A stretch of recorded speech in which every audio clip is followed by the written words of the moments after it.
Welcome to Irish Football Fan TV. This is the live FA Cup watch along. I'm joined by Gary Spain. It's been a while. Gary, how are you keeping? All good, Paul. Just avoiding this virus, but all well so far anyway. Yeah, it's a bit of a nightmare lockdown. It's just been runs and walks and stuff like that.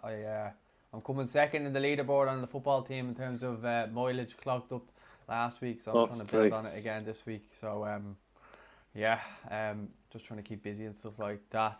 We'll see if there's any comments coming in. Make sure get your comments in. We started a little bit later, so we're not on Facebook. Automatically just doesn't do that. But we're here. I'm watching Leicester and Brighton for the time being. Everton and Spurs will be on in a little while. I'll be switching over to that. But Gary's watching Sheffield United and Bristol City. How's that going, Gary? Yeah, it's still scoreless.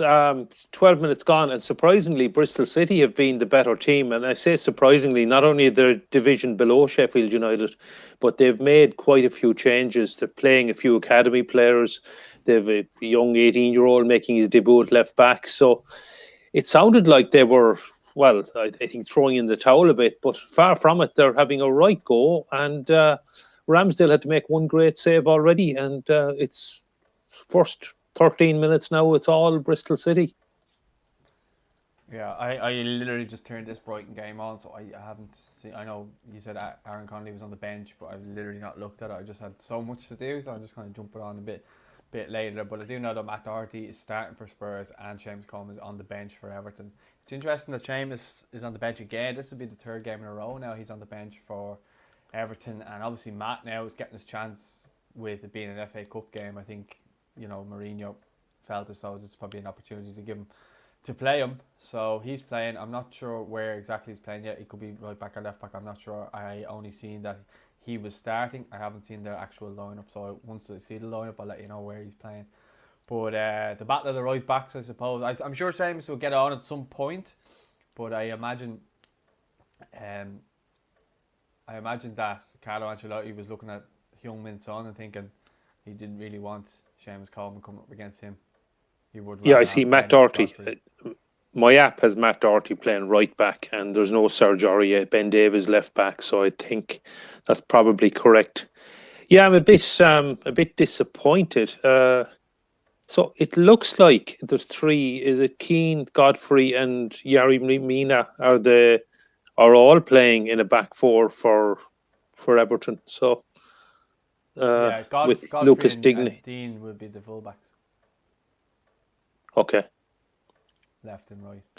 yeah. So it's a bit disappointing that Ben gone because there's already. I mean, I know Seamus is not playing in the league game, so I was hoping he'd get a run at least in the FA Cup because it's It's more it. Godfrey is just in there purely from pace, and he's just Godfrey. Excuse me. He's just been playing so good recently that you just can't keep him out of the team. And I imagine Yerry Mina is in there for the aerial threat. You look at the goal that McTominay scored the other day, and if Yerry Mina is playing centre back, that just doesn't get past him.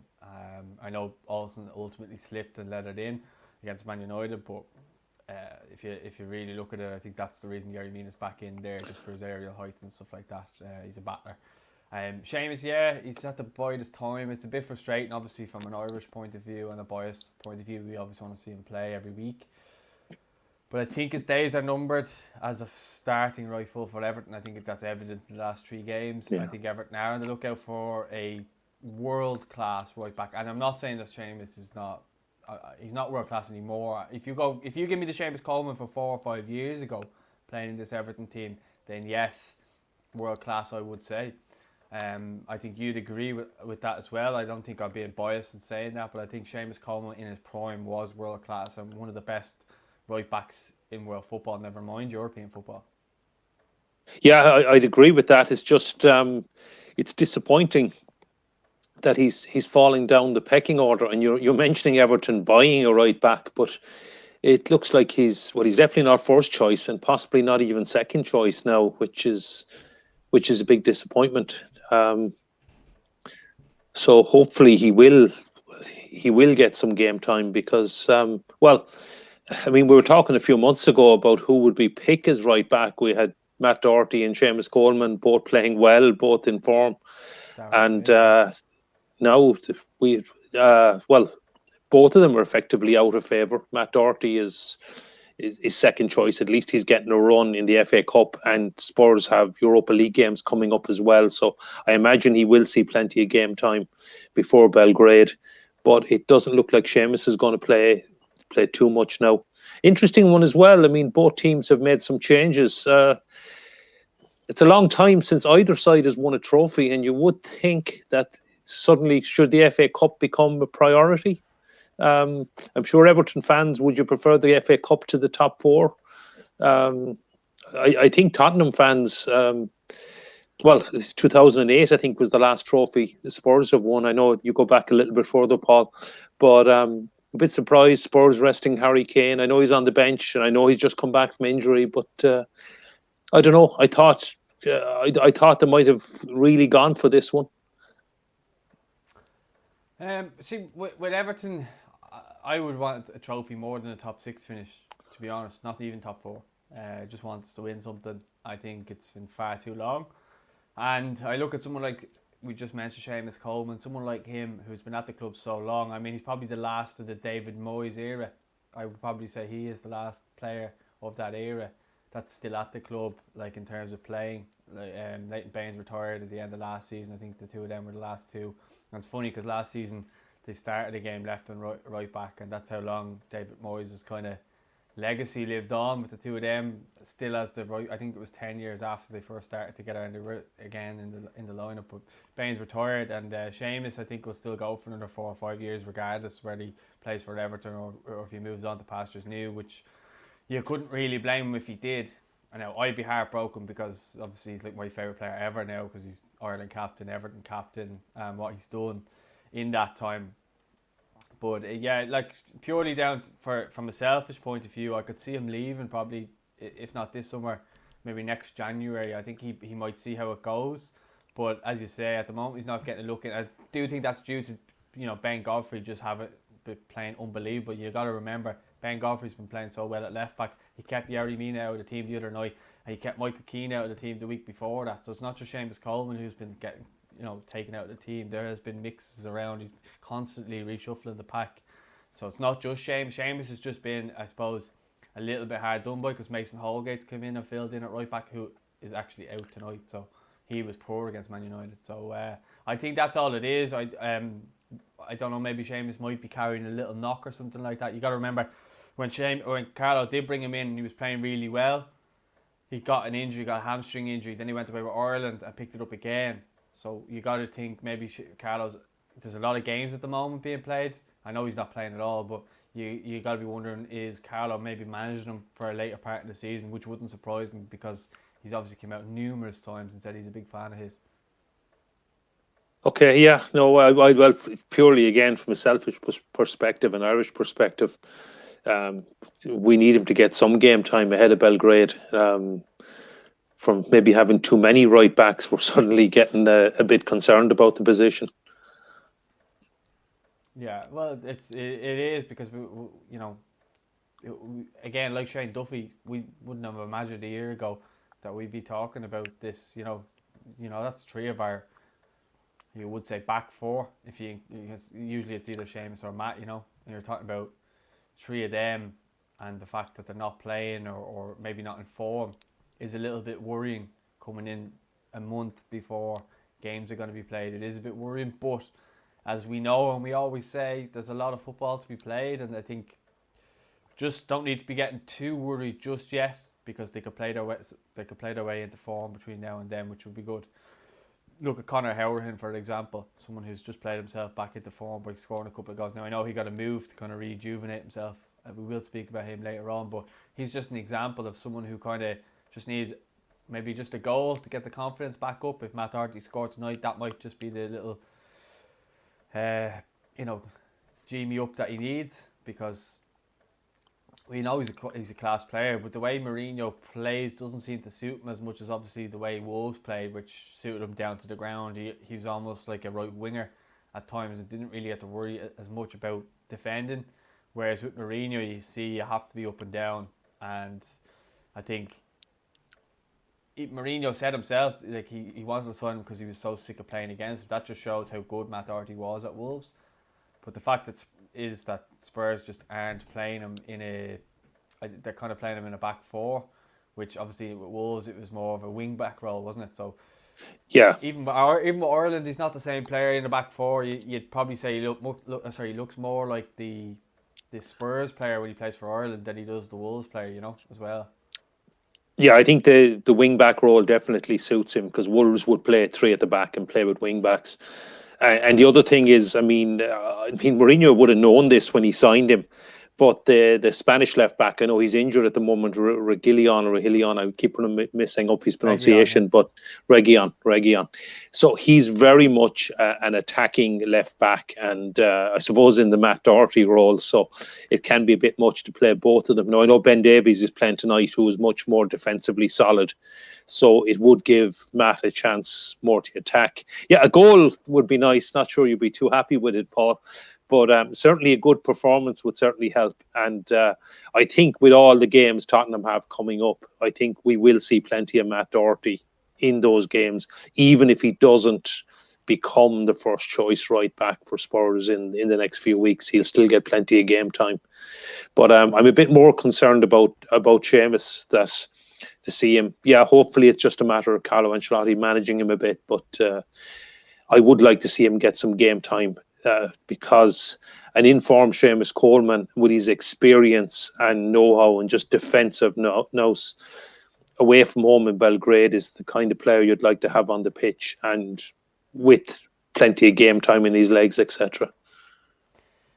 Yeah, well, I think it is, but I do think that as well, we're kind of lucky that Darragh O'Shea can fill in there if we do need someone who is playing.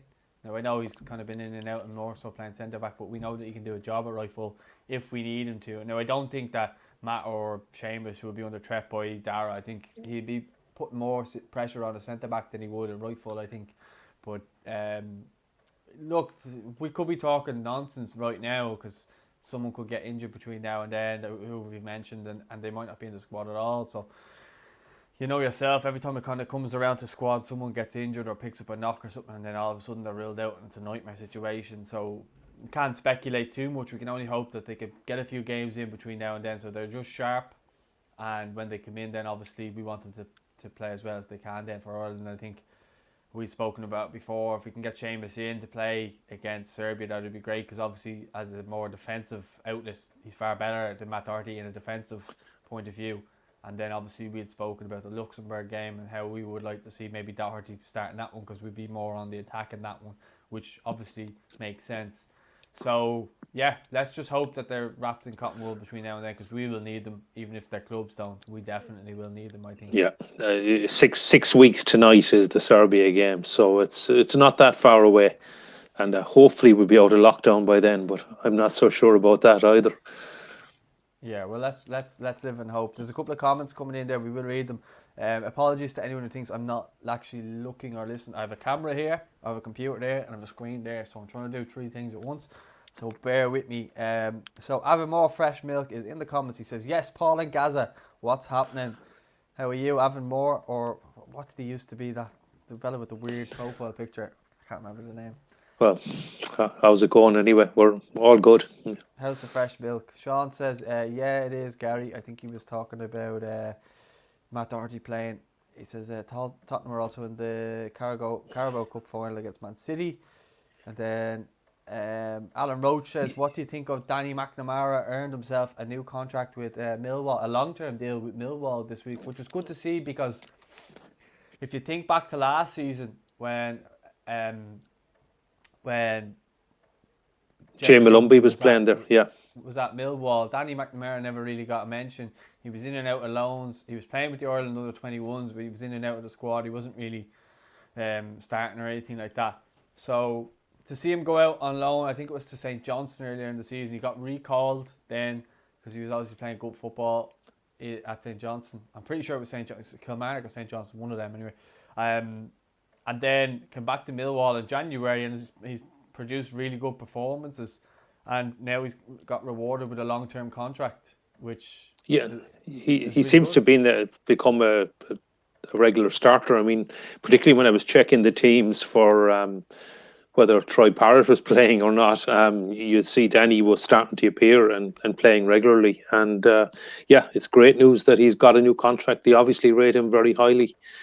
And well, perhaps another option for Stephen now. If he's playing regularly in the Championship, we have to be taking a look at him and keeping an eye on him.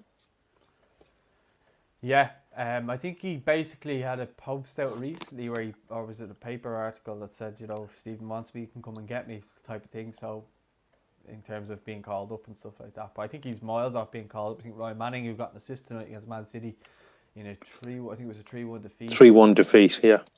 Yeah, but he got an assist in that game. I think he's ahead of him in the pecking order. He obviously made his debut against Bulgaria as well. So he's obviously on Stephen's radar. But look, he can never have enough quality players. So hopefully if he is called upon, he comes in, does the business, and he's called up then. And that takes away any sort of question of who we play for. Now, he's obviously played with the under-21s and stuff like that. So he seems very much like he wants to play for Ireland. So I don't see that being any sort of issue. It's just a matter of kind of when he gets the call up or if he's needed. Because right now I think we've probably got one left back who's fit. I don't know what's going on with Enda Stevens has been doubtful for the last, and including tonight, the last 3 or 4 Sheffield United games, but he hasn't made the bench again tonight. So it sounds like he's close to come back from injury, but until he comes back and plays a few games, it has to be a concern. Yeah, as you say, with Ryan Manning, but you would think he is next in line. There is also the option of playing Seamus Coleman at right back and Matt Doherty at left back. And I think if Enda Stevens... the only thing I would say is, if Enda Stevens is not available, do you throw in a Ryan Manning, a Danny McNamara, inexperienced in Belgrade? Or I see what you're saying. I see what you're saying, but I just think it gives us the lack of balance. I think we're imbalanced when the two of them play. I would like to see Doherty in a more forward position. In my opinion, I just don't think there's a good balance with the two of them playing at full back, especially Matt at left back. That's just my opinion on it. I just think it's imbalanced. I would rather maybe have Manning there, and then whoever you want to play right back, play right back. But like what you're saying makes sense because you've got two experienced players, you know, in the team at the same time, or whatever. Two players who know their role. But I think he's suspect defensively, and I think there's games where he played left back, he just didn't look good, and that's not a slight on him. It's not his best position. I appreciate. So I'm not having a go at him or doubting his quality or whatever. I just think he's better on the right side. That's where he plays his best football. And I know he played for Wolves at left back for a number of seasons, but he hasn't really been playing there that much. He played there for Spurs recently against Mane, struggled. And then most people would struggle against him, I appreciate. But yeah, just for me, it's just a little bit imbalanced if he plays in that position. That's just my opinion. Don't kill me for it. No, I mean, I'm more thinking of away to Serbia in the opening World Cup qualifier, a tough game, a game that we are going to be on the back foot, you'd imagine, for a lot of the game. I mean, certainly if it was talking about the Luxembourg home game or the Qatar game, you're definitely, I would agree with Ryan Manning, but hopefully this won't matter because hopefully Enda Stevens will be back fit, playing regularly and available. It's just, the longer it goes on, it becomes a concern. I mean, I know he can't be far away. He's mentioned as doubtful, so he might be back again for the weekend, but we'll just see what happens. You know, great challenge there from John Egan, by the way, while you were talking. So he's still, he's someone who's probably undroppable at this stage and still playing really well. And Sheffield United have found a bit of form in the last few games. They've been on a bit of a decent run, and maybe the FA Cup run has given them confidence, and they've actually picked quite a strong team for tonight. So they are obviously taking this very seriously, but haven't got into their stride yet. Half an hour, 31 minutes gone now, and it's still 0-0.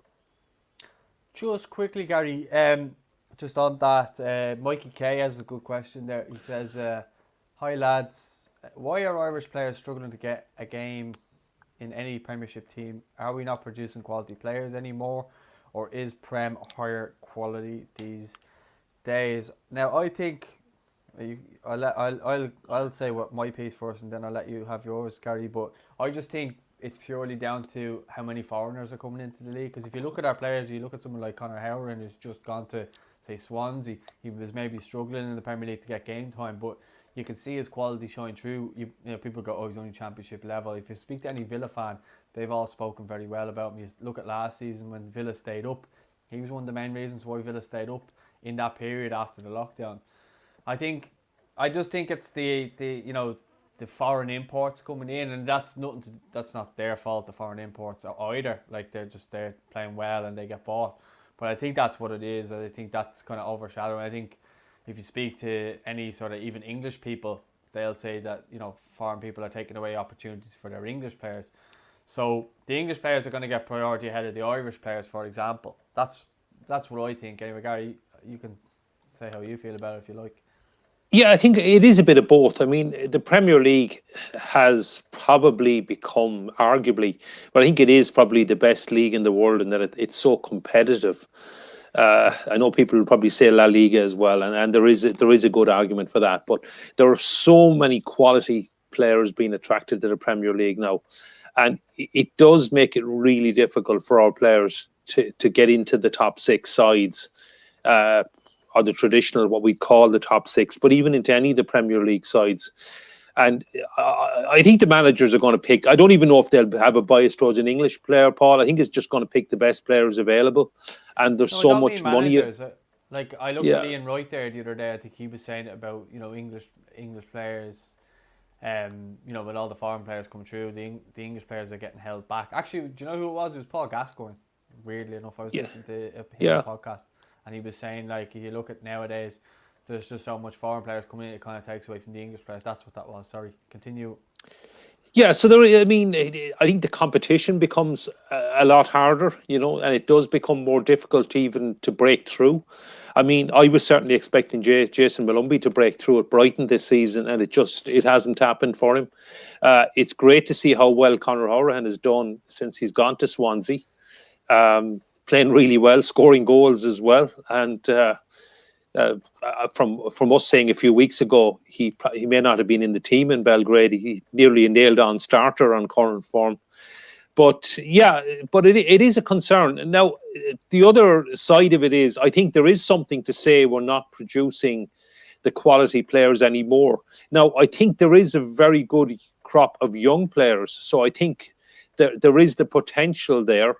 So the likes of Jason Knight, Jason Malumbi, Josh Cullen playing in Belgium, Darragh O'Shea, Aaron Connolly, Adam Ida, Nathan Collins, exactly. So there's the potential that we could have in a year or two. All of those I've mentioned, or at least the majority of those I mentioned. Yeah, Gavin Bazunu and Caoimhín Kelleher is already, he could become the first choice Liverpool goalkeeper for a while after watching Alisson on Sunday. But anyway, I digress a little bit. So the potential is there that a number of our players could become regular Premier League starters and stars even. But there probably has been a few years lately when we haven't necessarily produced the quality of players.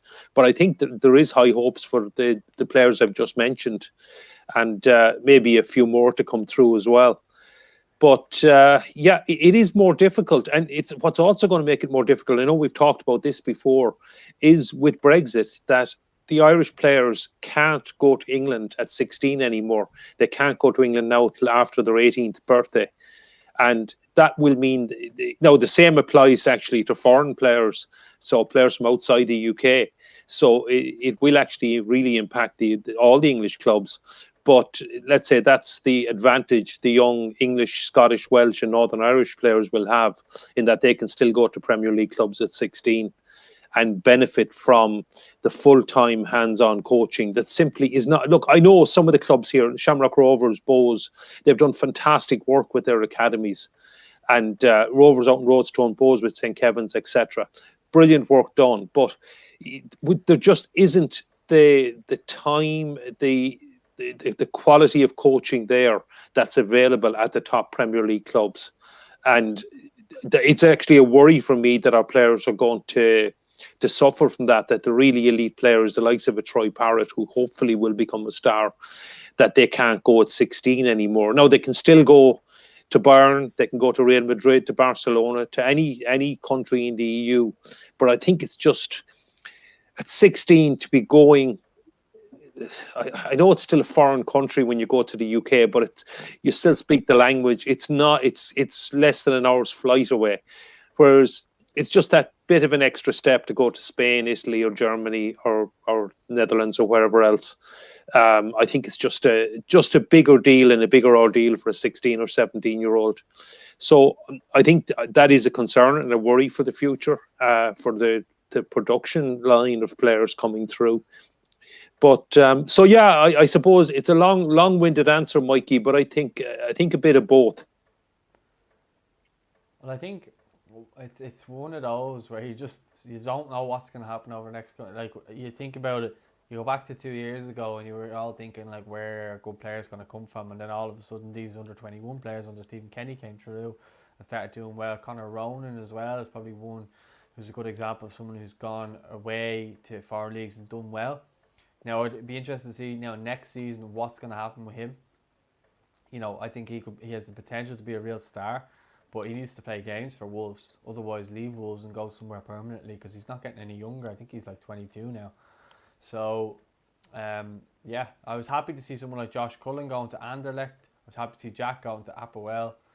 I think you'll start seeing that more and more as time goes on. But I wouldn't be against players going like that. I imagine players will move abroad and their family will be brought with them and stuff like that as well. I think that's what's happening with Kevin Zeffy at Inter Milan. I think his family are being brought over and being given a house and stuff like that, so he'll be able to settle in and stuff there.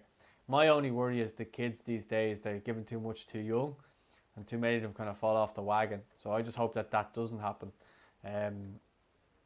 But yeah, as you said there, I think it is a bit of a worry, but if they were to go into foreign, like, I love the fact that some of our players are foreign clubs. Like, it gives you the excuse to go and buy a jersey like this. Like, I wouldn't go and buy a jersey like this normally. Like, but if an Irish player or someone who I knew, like, I'd be kind of close with Jack, so it was an excuse. Like, if I'd probably end up by the end of the season getting a jersey with Josh Cullen on the back of it. I think the clubs that I suppose get these Irish players should be doing more from a marketing point of view to try and get the Irish people to maybe support these clubs and buy their merchandise and stuff like that. So I think that should be an opportunity, and they should be using that opportunity as well, because I think if you can get the Irish fans on board, very loyal fan base and very hardcore, and then you do a good job promoting it and marketing Irish players, then you might get a few players going to a certain club and stuff like that. So I mean, I'm sure there's a lot of Getafe fans out there at the moment with Ryan Nolan and John Joe Patrick Flynn, yeah. So look, I think I'm not against our players going to foreign teams. I like it. I like it more than them going to England clubs. Obviously, being an Everton fan, I wouldn't go around wearing other clubs' jerseys and stuff like that. Now, in different leagues, obviously I would, but I actually like it, and again, it gives me an excuse to watch a different league and stuff like that, and just see how they're getting on. So I like our players going to different leagues and stuff like that. I think just going to England is kind of boring in many ways. So to see them kind of putting themselves out there and trying to do something different, I think that's good. But yeah, it's all about whether they're going to get game time, as I think that's more what you mean. So yeah, I'm all for as long as they're getting game time, but they have to be getting game time. Yeah, I agree, and I love to see the likes of Josh Cullen, Connor Ronan, etc. I just think it's a big ordeal at 16. I mean, you mentioned Kevin Zeffy. It's a perfect point, and it's great that his family have gone with him, which will make the transition a lot easier. But that's not always possible. And I'm thinking of a 16, 17-year-old boy going away from home on his own to Germany, Spain, Italy. It's just a bigger ordeal than going to an English club. Someone like Conor Ronan, actually, it may suit him to stay in Switzerland. I think the continental style of play may well suit. He's ball-playing footballer and maybe the hustle-bustle of the Premier League. I think it also suits Josh Cullen to play more the continental style football, where there's more of a premium put on passing the ball. Don't get me wrong, there's some fantastic players in the Premier League, but you maybe don't get the same time that you would get at an Anderlecht or a Grasshopper Zurich or an Apoel Nicosia. So, and it would give Stephen plenty of options as well if he had players playing in at a decent standard in leagues abroad. And particularly, I mean, a club like Anderlecht, we've said it before, I mean, they're a massive, massive club. They've won European trophies, been in European finals. A small bit off the pace in Belgium at the moment. I mean, they'd expect to be up there challenging Bruges for the title, but they're still on course to qualify for Europe next season anyway. And well, they've always produced good players as well, Gary. Like they're like the kind of like the Ajax of Belgium, you know, in terms of producing players. Yeah, well, actually, I don't know. Maybe the Ajax Academy is legendary, but Belgium as a country actually has produced fantastic players. It totally revamped about 20 years ago. Its whole underage structures, and it's certainly bearing fruit. In fact, if anything, the national team has underachieved a little bit, and no, I know they got to the semi-finals, finished third in the last World Cup. But if anything, I mean, I was shocked when they lost in the quarterfinal of the Euros to Wales, for example. And they certainly wouldn't be far off potentially winning a major trophy, be that Euro 2020 or the World Cup in Qatar. I think they're similar enough to the Dutch, though, in that aspect. They've produced really top class players, and I think you look at the Dutch teams over the years and stuff like that. Belgium's kind of gone that way, but Anderlecht, for example, I think Tielemans, who's playing there now, Company himself is back there managing now. Lukaku, are just some names off the top of my head that have came through there. So to see Josh go there to learn and you know, up his development there, I thought that was a good move. And as you said, they have a good pedigree there. Apoel have a good pedigree in Cyprus. They're the number one club there. I know they're struggling at the moment, and obviously Jack will be hoping fortunes change in that regard. But yeah, look, I mean, it's not like they've gone to like the relegated team or, you know, teams that are struggling to get results. They've gone to top teams in the countries, which is good to see. Yeah, Grasshopper Zurich are traditionally one of the top 2 or 3 teams in Switzerland as well. I mean, the likes of Bern, Young Boys Bern and Basel have been kind of more prominent in recent years, but Grasshoppers would be one of the top Swiss clubs as well. As you said, Apoel, one of the top clubs in Cyprus, not having a good time of it at the moment. Good win today. 2 points off. I think it's 3 games to go, and they're 2 points off the top 6. They're in 8th. But probably need 3 wins now or 2 wins and a draw maybe to get into the top 6. Still in the Cypriot Cup as well, playing Ammonia and Nicosia. They're traditional rivals. The 2 biggest teams in Cyprus are Apoel and Ammonia. So they're playing in the next round of the cup, and it's probably the cup. Actually, we're talking about the cup earlier on for Tottenham, Everton maybe being the most important. I think without doubt it's the most important for Apoel because it's their best route into Europe for next season. And the club like that, it's not that long ago they were playing Real Madrid in the quarterfinals of the Champions League. They certainly wouldn't want to be missing out in Europe at all. Yeah, well, I think Jack's just out at the minute with a back injury. People are, you know, going mental about it, but I think he said he'd be back in a couple of weeks, so nothing really to worry about there. The only thing is it probably rule him out of next month's games, because if he's not going to be back for a couple of weeks, he probably won't be match fit. He's been kind of in and out with 46 minutes played here and there, so that is an opportunity for someone in the squad to, I suppose, step up. If that is the case, it might not be. It comes a time, but right now it seems to be the case. I just switched over to the Everton game there now, so it's kicked off there.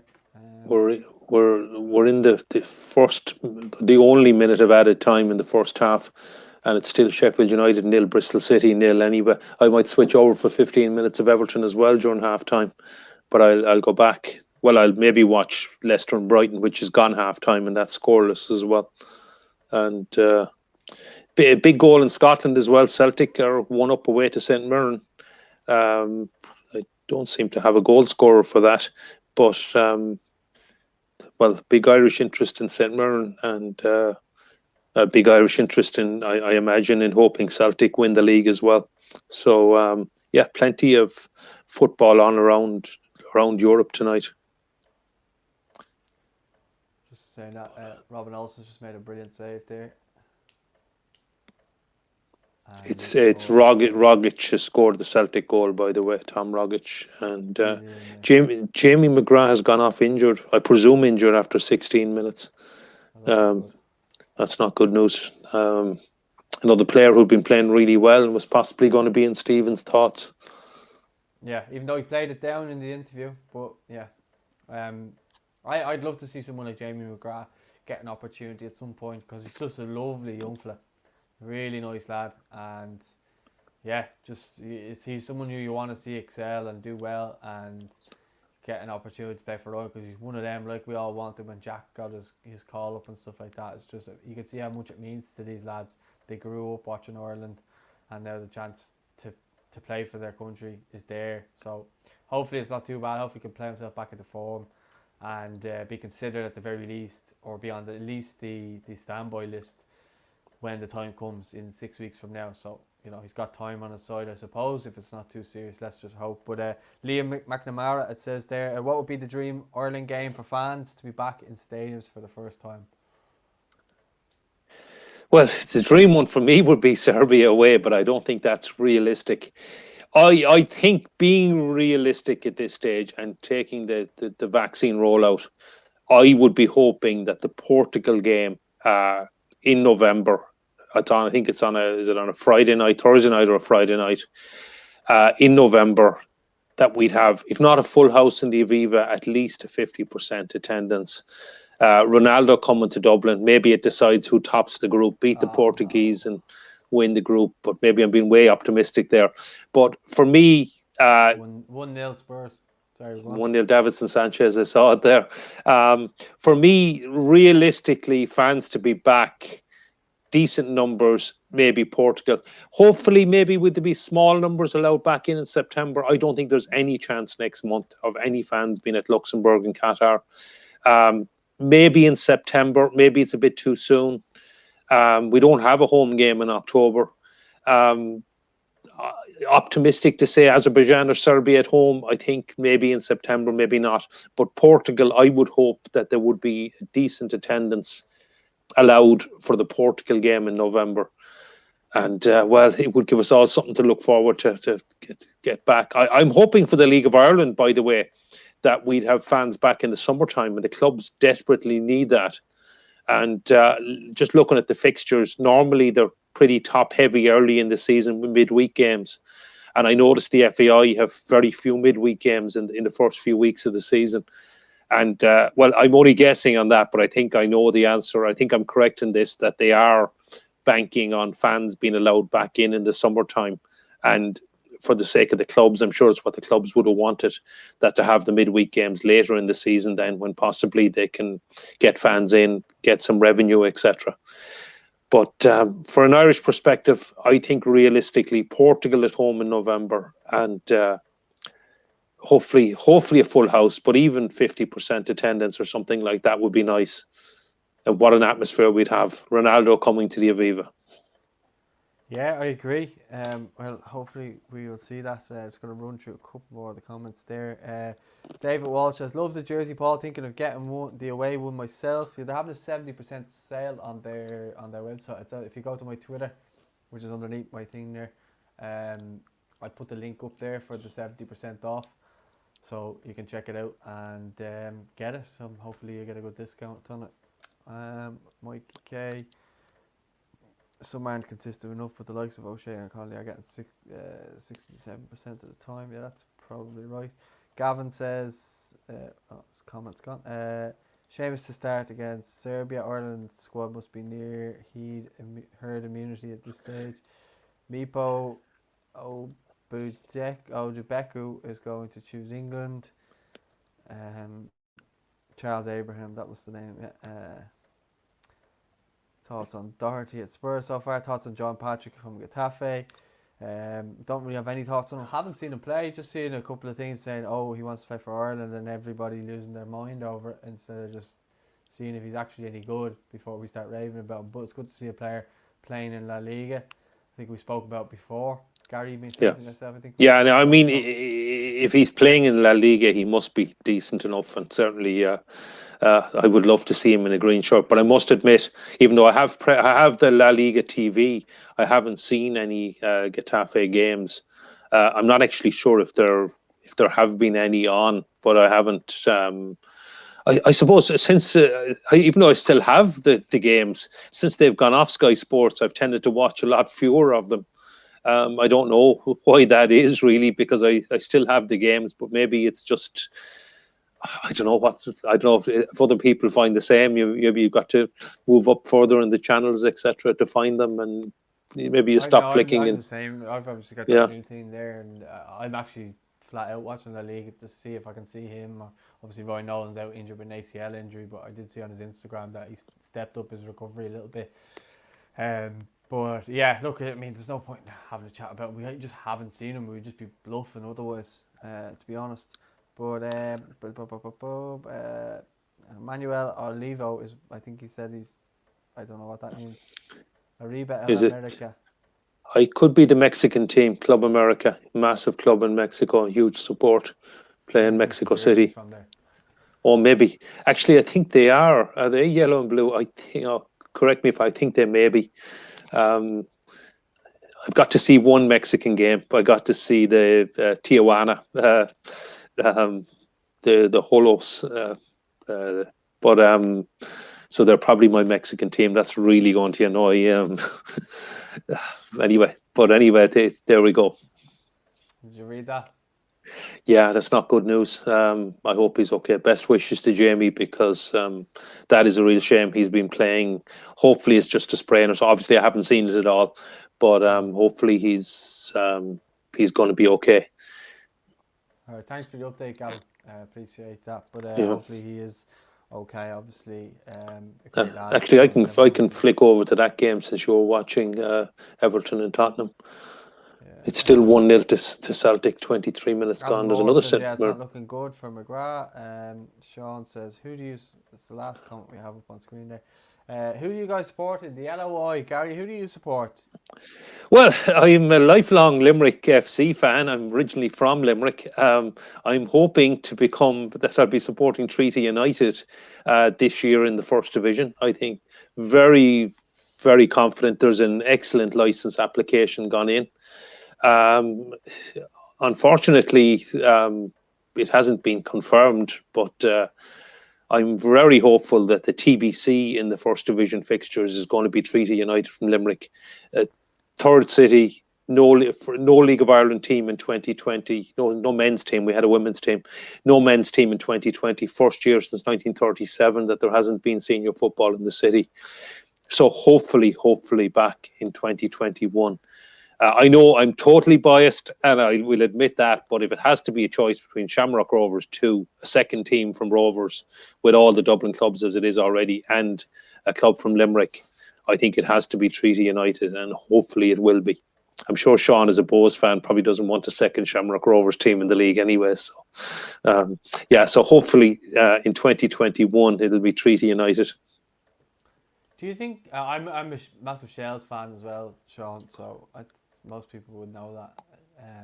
But yeah, hopefully we'll be looking to go up next season with the players that we've brought in. It looks like a good squad that Ian Morris has assembled, and hopefully we can get back up to the Premier Division after what looked like a good season up until the last few games, and then just shit hit the fan and Shells got relegated. Unfortunately, just everything that could go wrong went wrong in that little spell. But to be honest, I'm happy with the squad that's assembled for the season coming. Tough start away to Galway. So yeah, look, you have to play these games to win them and stuff like that. But I think the likes of Brendan Clark, and you got Michael O'Connor in there, and a good few players as well that are experienced, so around the league and stuff like that. So I'm looking forward to it.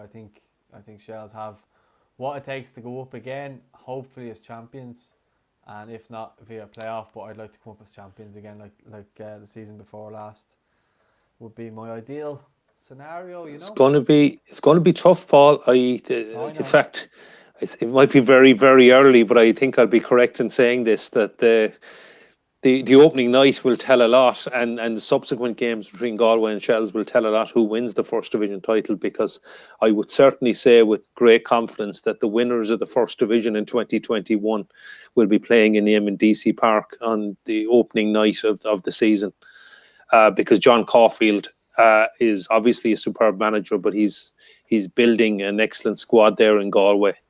And obviously Ian Morris has a great squad as well. And Shells, as you say, they were a bit unlucky to go down. So, yeah, it'll be tough. But I think it'll be very hard to see past Galway and Shells being 1 and 2 in the division. Certainly, if Treaty do get in, it will be a year of consolidation from a Limerick perspective. Obviously, no players signed yet, so it would be very much a local team. And I don't see Treaty challenging anywhere near the top of the table. Bray will obviously be very good again, be there or thereabouts. Cabinteely just missed out in the playoffs. Maybe they can go one better and make the playoffs this time. Athlone have made some good signings as well. Cork have gone down, but I don't know if I don't expect Cork to come straight back up. I think it's going to take them a couple of years to rebuild. May still always decent players down there, may still make the playoffs, but yeah, it's there's supposed to be a lot of interest from this channel in the first division for 2021. But for me, it looks like this early stage, Galway and Shells will be the 1 and 2, maybe not in that order. Yeah, sorry, I got distracted there with the game. Songs on it there. Oh, good save. Yeah. But there you go, Sean. There's your question answered. Evan Moore says, Gaza is the Limerick legend. Put some respect on the name. Says, come on to town. Thoughts on Harvey Neville. I'm not speaking about Harvey Neville till I know he's committed to Ireland. Evan Moore says, how's Troy getting on at Ipswich? He started a couple of games, I think, since he's come in. I've heard he played decent on his debut. Didn't watch the game, so I can't confirm. As far as I know, he's done okay, but he hasn't scored goals, and that's ultimately what he's going to be judged on for the time being until he starts scoring goals. So, yeah, I think he's been doing well, linking up play and stuff like that, but I think he's playing the 4-4-2 as well, which might be helping him because he's got a strike partner there with him. So that's what I read anyway.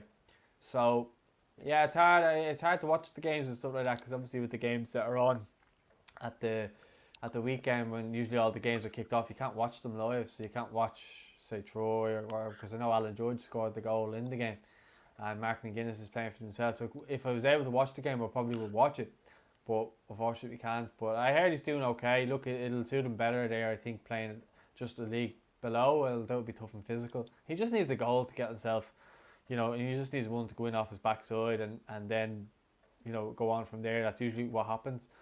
But it'd be a nightmare scenario if he went the season without scoring a goal. That would be a bit of a nightmare scenario because people would just use it against him. I don't think he will, and I'm hoping he'll get a goal soon. But if it was the case, I'd like to see him maybe get 5 goals before the season goes out. What about yourself, Gar? Yeah, I haven't seen Ipswich either. I would like to see them, as you say, Paul, but I don't think they haven't been a Sky option. And I know a lot of these clubs, I presume you can pay for the stream because I have been reading that the Ipswich fans are actually very happy with him and they're raving about him, which is a good sign. It's what? iFollow, is that the service? It's probably iFollow, yeah. There's a lot of these clubs, maybe it's all the clubs, but probably all are available. All the EFL certain clubs, I think it is. Okay, is that the way it is? Okay, I have. Well, the thing is, there's so much live football on. I mean, I have unless there's real skin in the game, I'm not really going to pay and watch a Championship or a League One club when probably have a live. If I just flick on the TV with the channels I have, there's bound to be a live Premier League game or a live game from the Bundesliga or La Liga or wherever else it is. So I haven't been watching any of the streams or anything from any of the lower league clubs. I know the quite a few of the Championship games are on Sky. Some of the EFL games are on as well. So hopefully Ipswich will be on it. I haven't actually checked. I don't know if anyone's actually checked if they're on in the next few weeks. But I'd certainly like to get a look at Troy and get a look at Mark McGuinness. Yeah, and as Paul said, yeah, look, he needs a goal. But I think it's great that, look, he's only just turned 19 last week. So he's still a young player and he's just finding his way. He's getting to play men's football. And this will be fantastic experience for him. And it will stand to him. And someone gave the example of Harry Kane when he went out and loaned from Tottenham. It's probably a Tottenham fan, actually. I was reading this. But he was, because I do try and read quite a bit of what the other fans are saying about their players, that Harry Kane was a major disappointment when he went out on loan, didn't score that often and all that, and he hasn't turned out too bad. So and if Troy turned out to be as good, well, maybe that's been way optimistic, being as good as Harry Kane. But I think Troy has. It's probably been a lot of hype. I mean, I've been watching him since he was 15. It's on with the under 15s against Turkey. And he does look like quite a player. And hopefully it'll go well for him. And it would be great to see him score a goal for Ipswich in the next game or two. Just because we're on that topic of Troy, and then Adamipo Odebeko obviously played last night. Now, Jim Crawford recently name-checked the two of them and said that the two of them were tipped to be the next superstars in the country, the two top strikers in the country. There's a lot of hype around Meepo. We'll call him Meepo in this case, but that seems to be his nickname. Seems to be a lot of hype around him at the moment. He came on last night against a good Manchester United team and struggled. People are making, I think, a bigger deal of it than they need to be. He came on in the second half because one of the players got injured. Yarmolenko got injured, and he came on for him. He came on up front because Yarmolenko was actually filling a void up front. He doesn't normally play up front. He's normally a winger. And so he came on for him, and then he played all the way up from about, I'd say, 50 or 60 minutes to the second half of extra time, and then was substituted by Lanzini. And everybody was saying how bad he was and stuff like that. I think this is just a blip. As well as that, Darren Randolph on our Instagram post was commenting on he first of all, he called him a baller, and then second of all, people were saying, he follows England on Instagram, which he does, and he doesn't follow Ireland, and he removed all his Ireland pictures off his Calvert-Lewin. Oh, hits the post. Sorry. So he deleted all his Ireland pictures and stuff like that from his Instagram, and he follows England on Instagram and not Ireland. So everyone's making a huge ordeal about it, and they will until he plays probably for Ireland. But Darren Randolph basically said he's been on his case about playing for Ireland, and then spoke saying he's played all the way up from under 18s, and he's from Tallaght. So I'm not sure he can play for England. People are saying that he's been there 5 years now. Other people saying he's been there 3 years. I'm not really sure. Crumlin United shared a picture of him as well, playing for Crumlin, then obviously playing last night against Manchester United at Old Trafford. What do you make of it anyway? Because I know you're not mad on Instagram or any of that type of stuff. So what do you make about it? Yeah, so it's hard to know until he declared. I mean, as you say, he was born in Tallaght, grew up in Tallaght. I think he's eligible for Nigeria as well through his parentage. He would only be eligible for England through the residency unless there's an English parent or grandparent. I don't think there is actually, but I think it's the fact that the family moved to England when he was a teenager. So I'm not sure how long ago that was. The concern I would have is that England under Gareth Southgate are incredibly good at identifying young talent and trying to encourage them to declare. And obviously, if he switches to England, that's it now, or switches to Nigeria, because he'll only be allowed to switch once. And the thoughts of him being subbed off, I didn't see the game last night. What I heard was it was an absolutely dreadful game and he didn't make an impact. It always looks bad when a player comes on as a sub and then is subbed off, but it was extra time. I think there's extra subs allowed in extra time now as well. So I wouldn't be overly concerned about that. Maybe he was just a bit soon. He's still a very young player. I'd certainly hope that he would be in Jim Crawford. I think he will be called up to Jim Crawford's squad.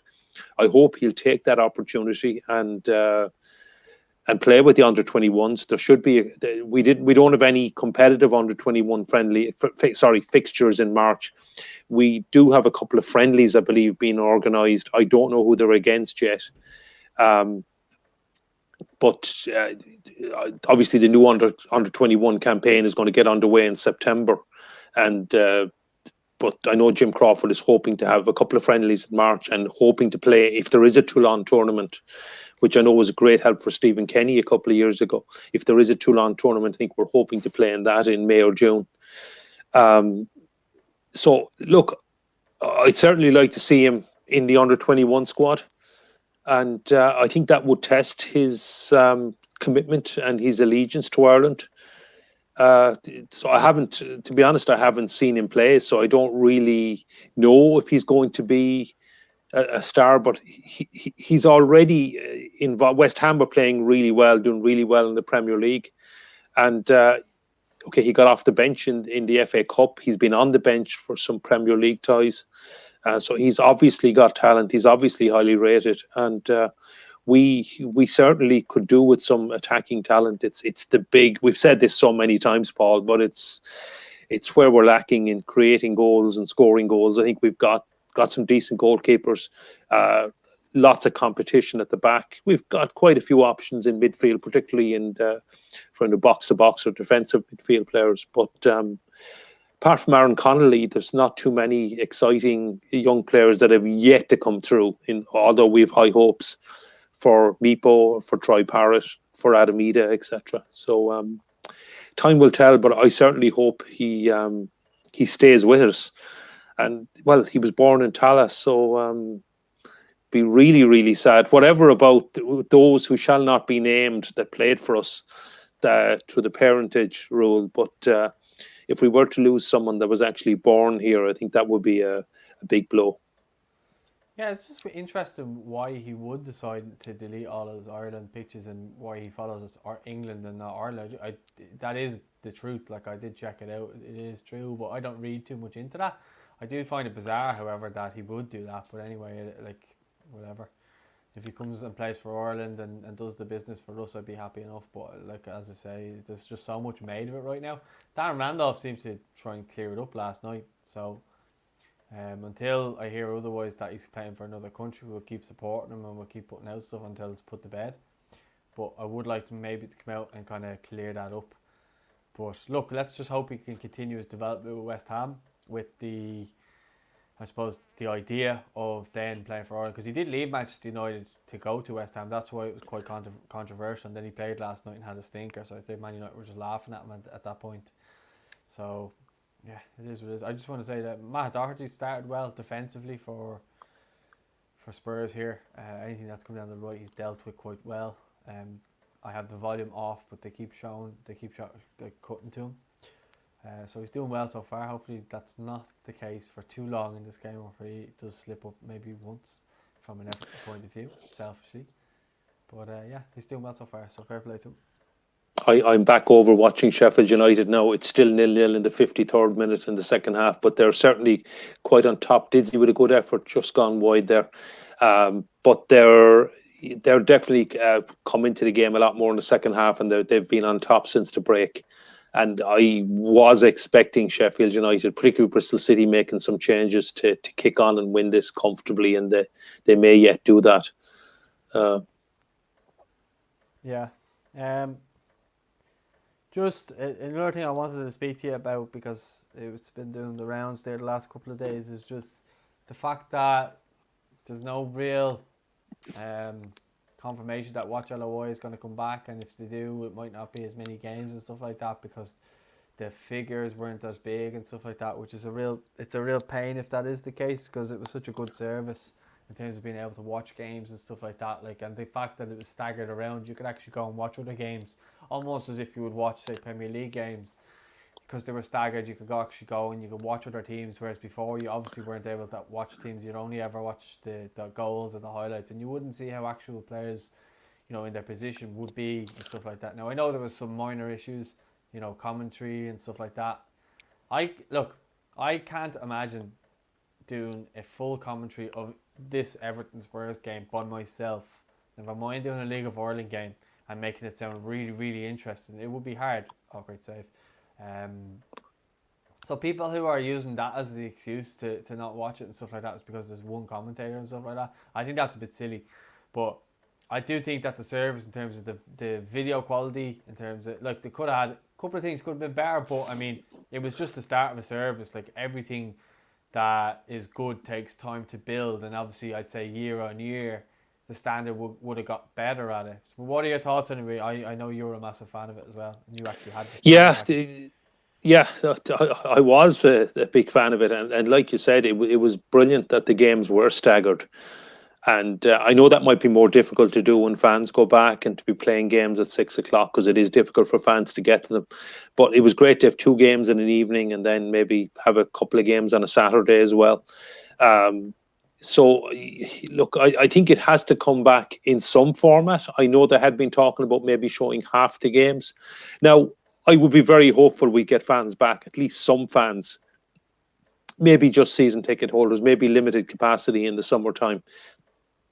But I think there has to be some service available when the games come back in March.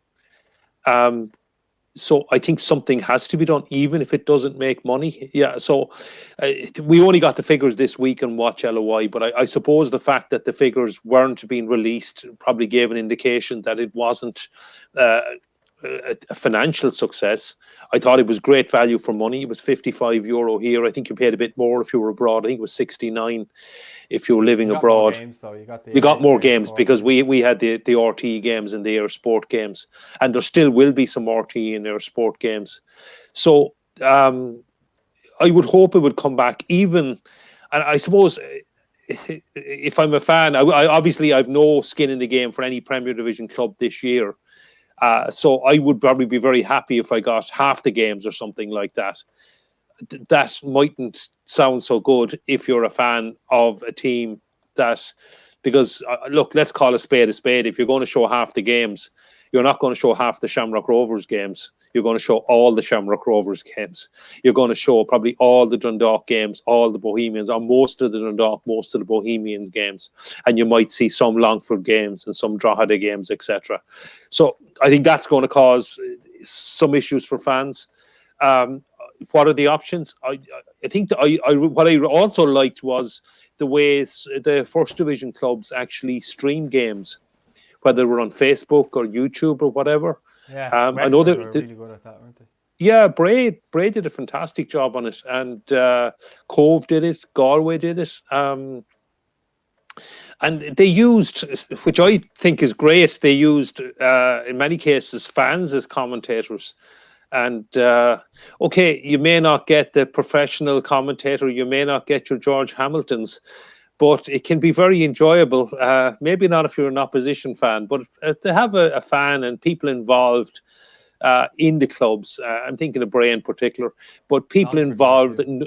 that know the club, and look, they did an absolutely fantastic job on the commentary, and it's very interesting. It's good to watch.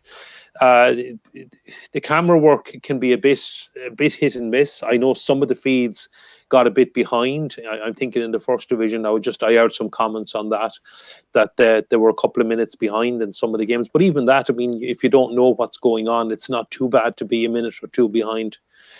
So yeah, I think, look, realistically, I know it's, what is it, 5 weeks to the start of the season, 5 weeks from Friday. I don't think there's any chance we're going to have fans in the door, and that's my personal opinion, but I think it's going to be fact, right?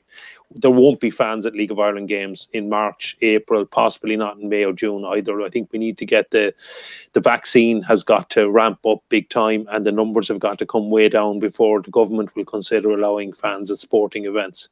So, having said that, I think there has to be an option for the fans to watch all the games at home. Now, whether that's via Facebook Live, whether it's on YouTube, or whether it's on a proper professional service like Watch LOI, I'd like to see it be Watch LOI. But if not, I'd like to see the clubs, they have to have the option of providing their home games to their fans, their season ticket holders. I mean, you have opposition fans will pay for it as well. And I think, from what I can remember, most of the first division games were available in some form or another last year, and obviously all the Premier Division games were on Watch LOI. So if a deal can't be done, if the financials don't work out, because I do appreciate it, there is a cost to watch LOI. I mean, it was done by RT, and there is a cost to bring in professional camera people. You have professional commentators on Watch LOI as well, so there is a cost to that. But um, I would hope and expect that if it can't be brought back, that the clubs would step up to the mark. I'm sure there'll be plenty of volunteers that will come and commentate.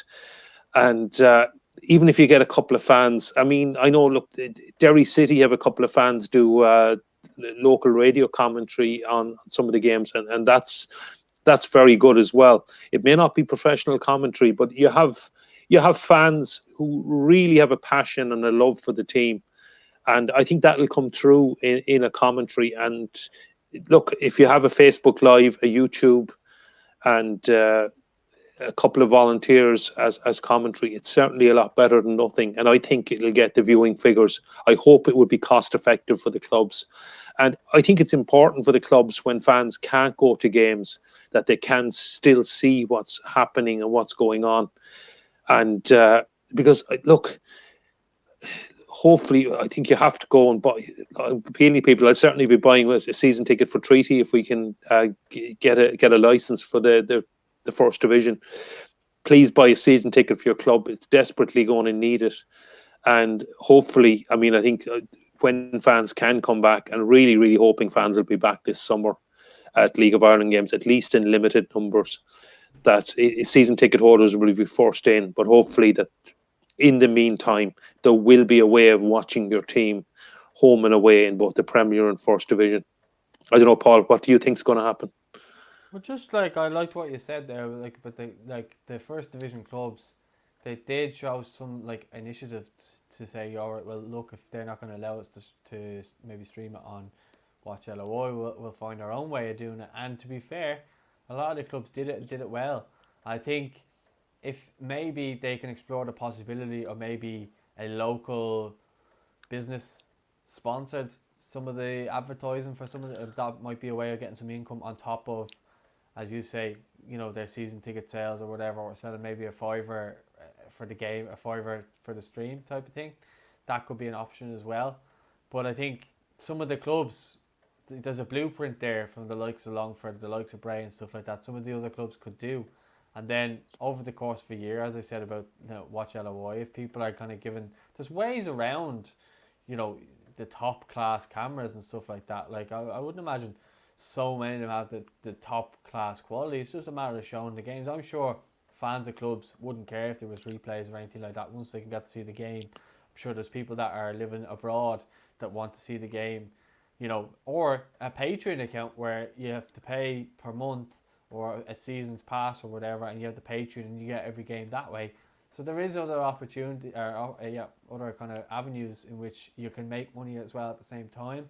And that's what I would like to see, that the clubs are making profit from it somehow, one or another, and the fans are getting value for money at the same time, because that's ultimately what it's all about. I do think the market was quite quick for Watch LOI. It was kind of like, oh, we might have it, and then it was out. There was no real kind of preparation for it, or real kind of, it was just there, do you know what I mean? Whereas it didn't give any kind of anticipation for other people who maybe might not follow the League of Ireland, who might just go, oh yeah, you know what? And I've seen a couple of people say maybe to trial maybe €5 or say trial a free game rather than charging the €5 straight away. But in any case, the clubs were trying to get money in quick and fast, so you can understand why they didn't do that. So yeah, I suppose it's all going to come down to, yes, 1-1 Calvert Lewin. It's all going to come down to the clubs and the league obviously coming to an arrangement, and the FAI in that sense. But I do think just the advertising sponsorship could be one idea, and then obviously maybe Patreon or something like that could be another. And then that way, if you have the Patreon, then you can go in and you can watch the video that way, and you can stream it on your YouTube channel. But you can do that privately through Patreon, whereas you pay the money and you get a private link, and only you, if you've subscribed to Patreon, you can use it that way. So that way it kind of takes away bluffers who, because I was on the Shelbourne one before, and I was able to watch links that no one else was able to watch unless they were on Patreon, of all the classic games and stuff like that, the Deportivo game, and I think Hajduk Split, and a few other classics and stuff like that as well. So there is opportunities, and I'm glad clubs like Shells and stuff like that took the opportunity to do that and make their own podcasts and stuff like that as a way of generating a lot of money. And I know that they did, and I know people like, Gavin White, Darren Cleary, done great work for Shells. And look, there's other clubs that have done it too, but I don't know them as personally as I would know those two. And they've done a great job in terms of getting money in the door for Shells, and obviously people in the shops and stuff like that too. But I think ultimately what it'll come down to is a decision between the league and whoever. But it's just a real shame that if you look at most other countries, they show their national football channels broadcasted, and you think it wouldn't be a question of views. There should solely be a platform that put out the national broadcast and you can watch it. You know what I mean? I just think it's a real shame that no one's really willing to take a punt on it. And you'd think someone like RTE will, but they evidently don't care that much about it. That is a problem. I agree. I mean, to be honest, we're paying a license fee, and I think the league should be on as part of a public service, and I fully agree with that. Unfortunately, I mean, since I was a young boy, RTE seemed mainly interested in showing GAA and horse racing. I don't think they show too much horse racing anymore, but they have had very little interest in Irish football. And so, and that's sad. I agree. It should be a public service. It's a public service broadcaster, and it should not be seen the games as commercial and as making them. So I would hope they would actually show quite a few games, particularly in lockdown. For Richarlison, 2-1. What a goal! Sorry. Yeah, it's also, by the way, there's been a goal here for Sheffield United. It was actually a couple of minutes ago. Didsey had an effort off the bar, and it actually came off the hand of Alfie Mawson. Now, I didn't see it live, neither did the referee. Play continued for a couple of minutes, and then VAR alerted him, went back, gave the penalty. Billy Sharp scored, but unfortunately, the referee sent off Alfie Mawson, which I think is incredibly harsh. I mean, Didsey's shot did deflect off his arm, but I don't know, maybe it was a penalty these days with the handball, but to give it as a red card for denying an obvious goal-scoring opportunity, when I don't think anyone saw it live, there were no appeals for a penalty, everyone played on, and okay, you look it back and you slow it down, it does just seem to come off his hand, and maybe his hand is in an unnatural position, but anyway, it's a penalty to Sheffield United. Billy Sharp stepped up and rolled it into the bottom corner, and it's 1-0 Sheffield United against 10-man Bristol City. And I think this tie I think Sheffield United are going to be in the quarterfinals of the FA Cup, because there's surely no way back now for City. Yeah, sorry, I threw you off. You were in the middle of speaking until Richarlison scored. Just a natural reaction. My apologies for okay. I think we covered Watch LOI anyway in the public service, and I had seen the Sheffield United goal had been a couple of minutes ago. I was even going to talk about Didsey's effort, and then I suddenly saw that VAR had called it back about 2 minutes afterwards. But yeah, I think we've covered it, and hopefully, look, the games have to be available. And I just actually one thing, Paul, on your Patreon comment, I think that's a good point. The only issue I would have is there has to be some way for the away fans to watch these games as well. So maybe some way of selling the games on an individual match basis. And I can certainly imagine if you take clubs like Shamrock Rovers and Bohemians, which have obviously Dundalk huge support, when they play away to, let's say, a Longford Town or a Drogheda United, who may not have the same levels of support, I would hope Drogheda, they'd normally get a big boost from a big travelling contingent from Dublin or Dundalk, but in this case, maybe they'd get a big boost from people buying the stream. If it's not on Watch LOI, that Drogheda would provide a stream, and it gives an opportunity for lots of Rovers fans or lots of Dundalk fans to watch the game that way. And even if there is a Drogheda commentator with a bit of bias, so what? Come on, you can still enjoy the game. And I certainly, as a neutral, okay, maybe watching the games as a neutral can be different, but would it get frustrating if you're watching, maybe if I'm watching Treaty away to Bray and Vincent's on the commentary, but he's brilliant. But I mean, Obviously biased as well, but hey, I'd be totally biased the other way.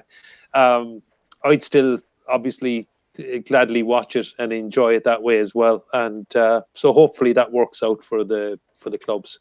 But Patreon could be the way to go, but please make allowances for away fans as well. I think there might be a feature in which you can unlock it for, say, a game or something like that. So I think that might be the case. So we'll wait and see kind of what they come up with. But obviously, I think it is vital that something is kind of brought. You've seen the joy it brought to people who were actually able to watch their team. Penalty to Everton now, yes. Sorry, it literally just happened as I was talking. That's some turnaround. It's gone from 1-0 down to 2-1 up in a few minutes and no penalty. So yeah, I think Alderweireld was the one who fell. Calvert-Lewin here, or Højbjerg it was. Sorry. So just waiting for the replay here to get a better view. So the ball went up the line to Gylfi Sigurdsson. He took it down brilliantly. Gave the ball into Calvert-Lewin's stride, and as Calvert-Lewin's kind of going for the ball, there's like Højbjerg pulls his arm back and he goes down in the box. Stupid foul to give away. Absolutely stupid. Or he either clips his foot. It's a hard one to kind of read, but the ref gave it straight away and there's no VAR on it, so it was definitely pen. Oh no, he's checking the pen, but it looks as if he's gonna give it. So the ref's just confirming now it's Sigurdsson. I'm ignoring the comments here because I'm probably a couple of seconds behind, and there's probably a goal going in. So someone says, I'm still watching Sheffield United anyway. It's still 1-0, 71 minutes gone, and it's still Leicester 0, Brighton 0 at the same stage in that game. So that could be heading to extra time. Has and Celtic on yet? No, I just checked. Well, my app hasn't shown any substitutions, and it's still Celtic. St Mirren 0, Celtic 1, and that's at half time in Scotland. So we've all games kicking off at different times. I know you're still in the first half. My game is 15 minutes to go. 18 minutes to go. 18 and a half minutes left.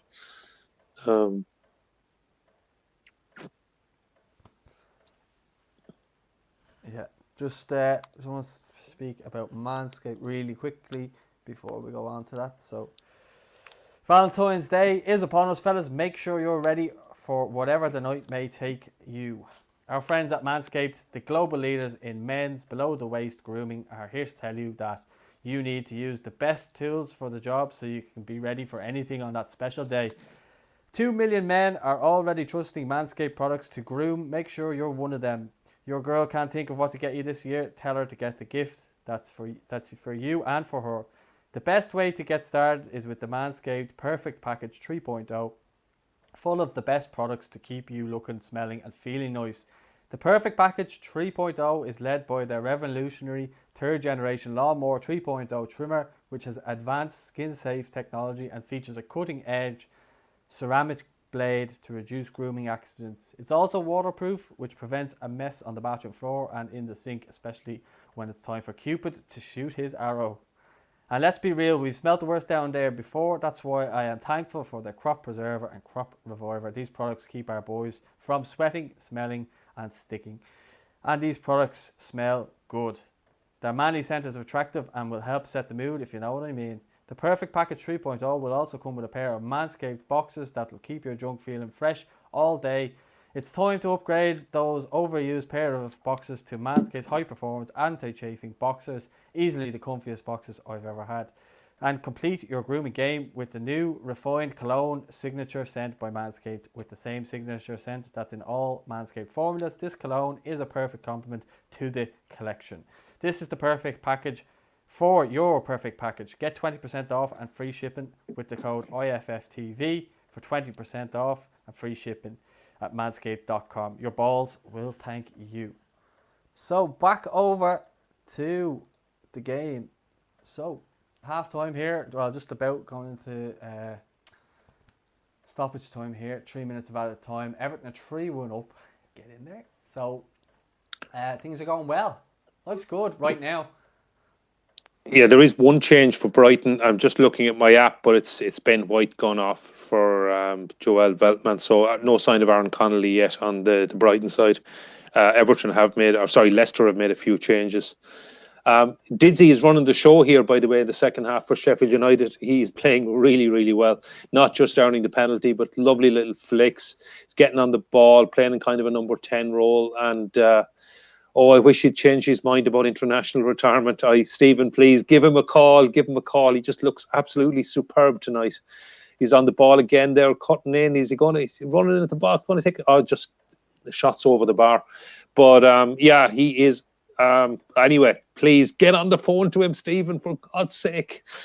We really could do with him in Belgrade. And hopefully, please, he'll change his mind. And but I think Sheffield United are definitely going into the quarterfinals of the Cup. They're only 1-0 up, but they're in total control, and they're virtually camped in the Bristol City half for most of the second half. I wonder will we see Aaron Connolly get on for Brighton? I'll probably flick over to that one if this game goes out of reach. Yeah, I'm hoping this Everton game doesn't go into extra time. Obviously, it's not looking like that right now with Everton winning 3-1, but Jose may decide to start throwing boots at people at half-time and stuff like that, and Carlo might start throwing pasta around the place, so you never know what's going to happen at half-time here. But it's Spurs on the attack here. Matt Doherty with a good ball into the box, which is cleared by Yerry Mina. Exactly what he's brought back into the team, as I said to you. Good touch by Calvert-Lewin. It's great to see Calvert-Lewin and Richarlison back scoring again, though, together, because there's been loads of talk about them being in a drought, and I love Richarlison. He's been getting a lot of stick in the last couple of games because he just hasn't been looking like the player that, we know he can be. But I'll have to have a... Oh, something's happened. Oh, yeah. Goal for Spurs. That's what he said that in the comments. 3-2 game Sean on, is it? He's great here. Sean's giving it the large one the whole time in the comments. I wonder, is he a Spurs fan? He's an Everton fan, but he just thinks... Oh, he's an Everton fan. Oh, right, okay. He's like giving out about the sponsorship and stuff like that, just because clearly he hasn't tried out the ball trimmer 3.0. But yeah, I think it was Lamella who scored the goal. Yeah, it was Lamella. Just knew that would happen. So I told you the game isn't over. Extra time. Let's hope not. But having more fresh milk, like my comment. Carlo might start throwing pasta around the place, which he might. But here, let's talk about something in the League of Ireland. And it's just half time now. I might switch over to that game that you were talking about.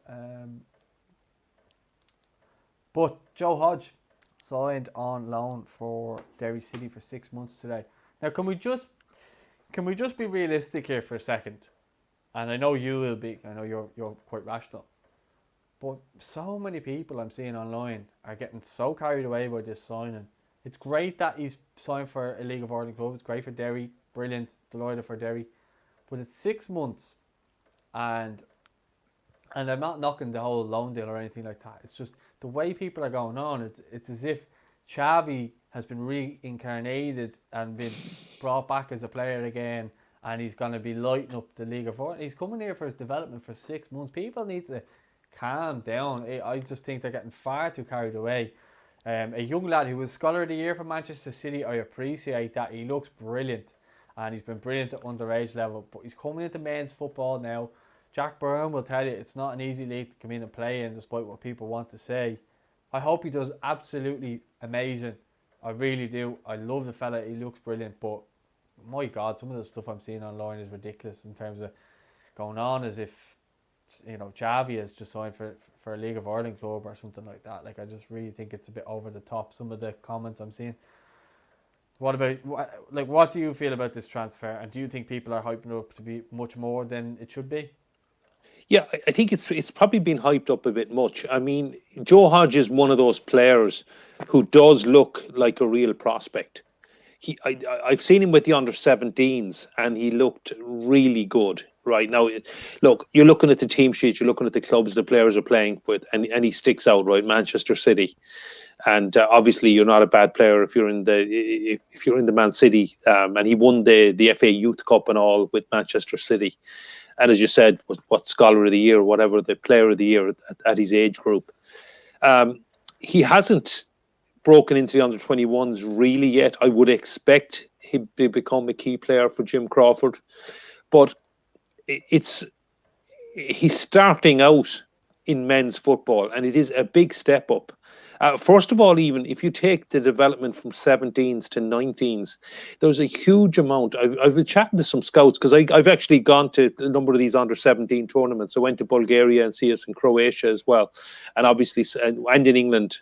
And I saw the tournament when we hosted it here. And I've watched a lot of games, not just our games, but a lot of the other games as well. And players that can look really, really good at 17, if they don't develop, by the time they get to 19, they can be passed out. And a lot of players can be late developers as well. But often the best players at 17 are no longer the best players at 19. Now, having said that, Joe Hodge looked one of the best players. But this will be his first time playing men's football. And as you say, Paul, the League of Ireland it's a really tough league. He will not get a chance. He'll be up against some quality players. He's going to have he's going to have to be able to look after himself. He's going to get a lot of physical challenges, and guys are going to be thinking, "Hey, this guy over from Man City, we'll teach him a thing or two."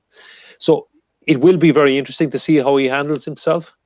Look, it's fantastic for Derry City, and I can imagine the fans getting hyped up about it because Joe Hodge has the potential to be a top Premier League player. And hopefully he does go on to be one, and hopefully he goes on to be a top international player for us as well, because unfortunately there's another player we can consider. Look, he's been 100% Irish all the way up onto age. He's only played for us, but until he can no longer play for England, I think obviously the concern or doubt's going to be there. So even from that perspective, it's a nice bonus that he's playing in the League of Ireland. And maybe it can help to just to make sure how Irish he is and how he feels. And I would expect him to be in Jim Crawford's under-21 squads as well, certainly for the friendlies in March. Whoever again they may be against and wherever they are, might be a bit optimistic to hope that, well, there won't be fans of those, I think, very realistically. But hopefully they'll be available to watch on a stream or something like that. So, look, it's his first experience at men's football. It's going to be great for his development.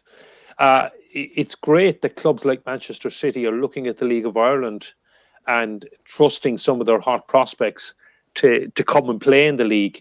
Because, look, it's a big change from playing under 23s, this Premier under 23 or under 18s.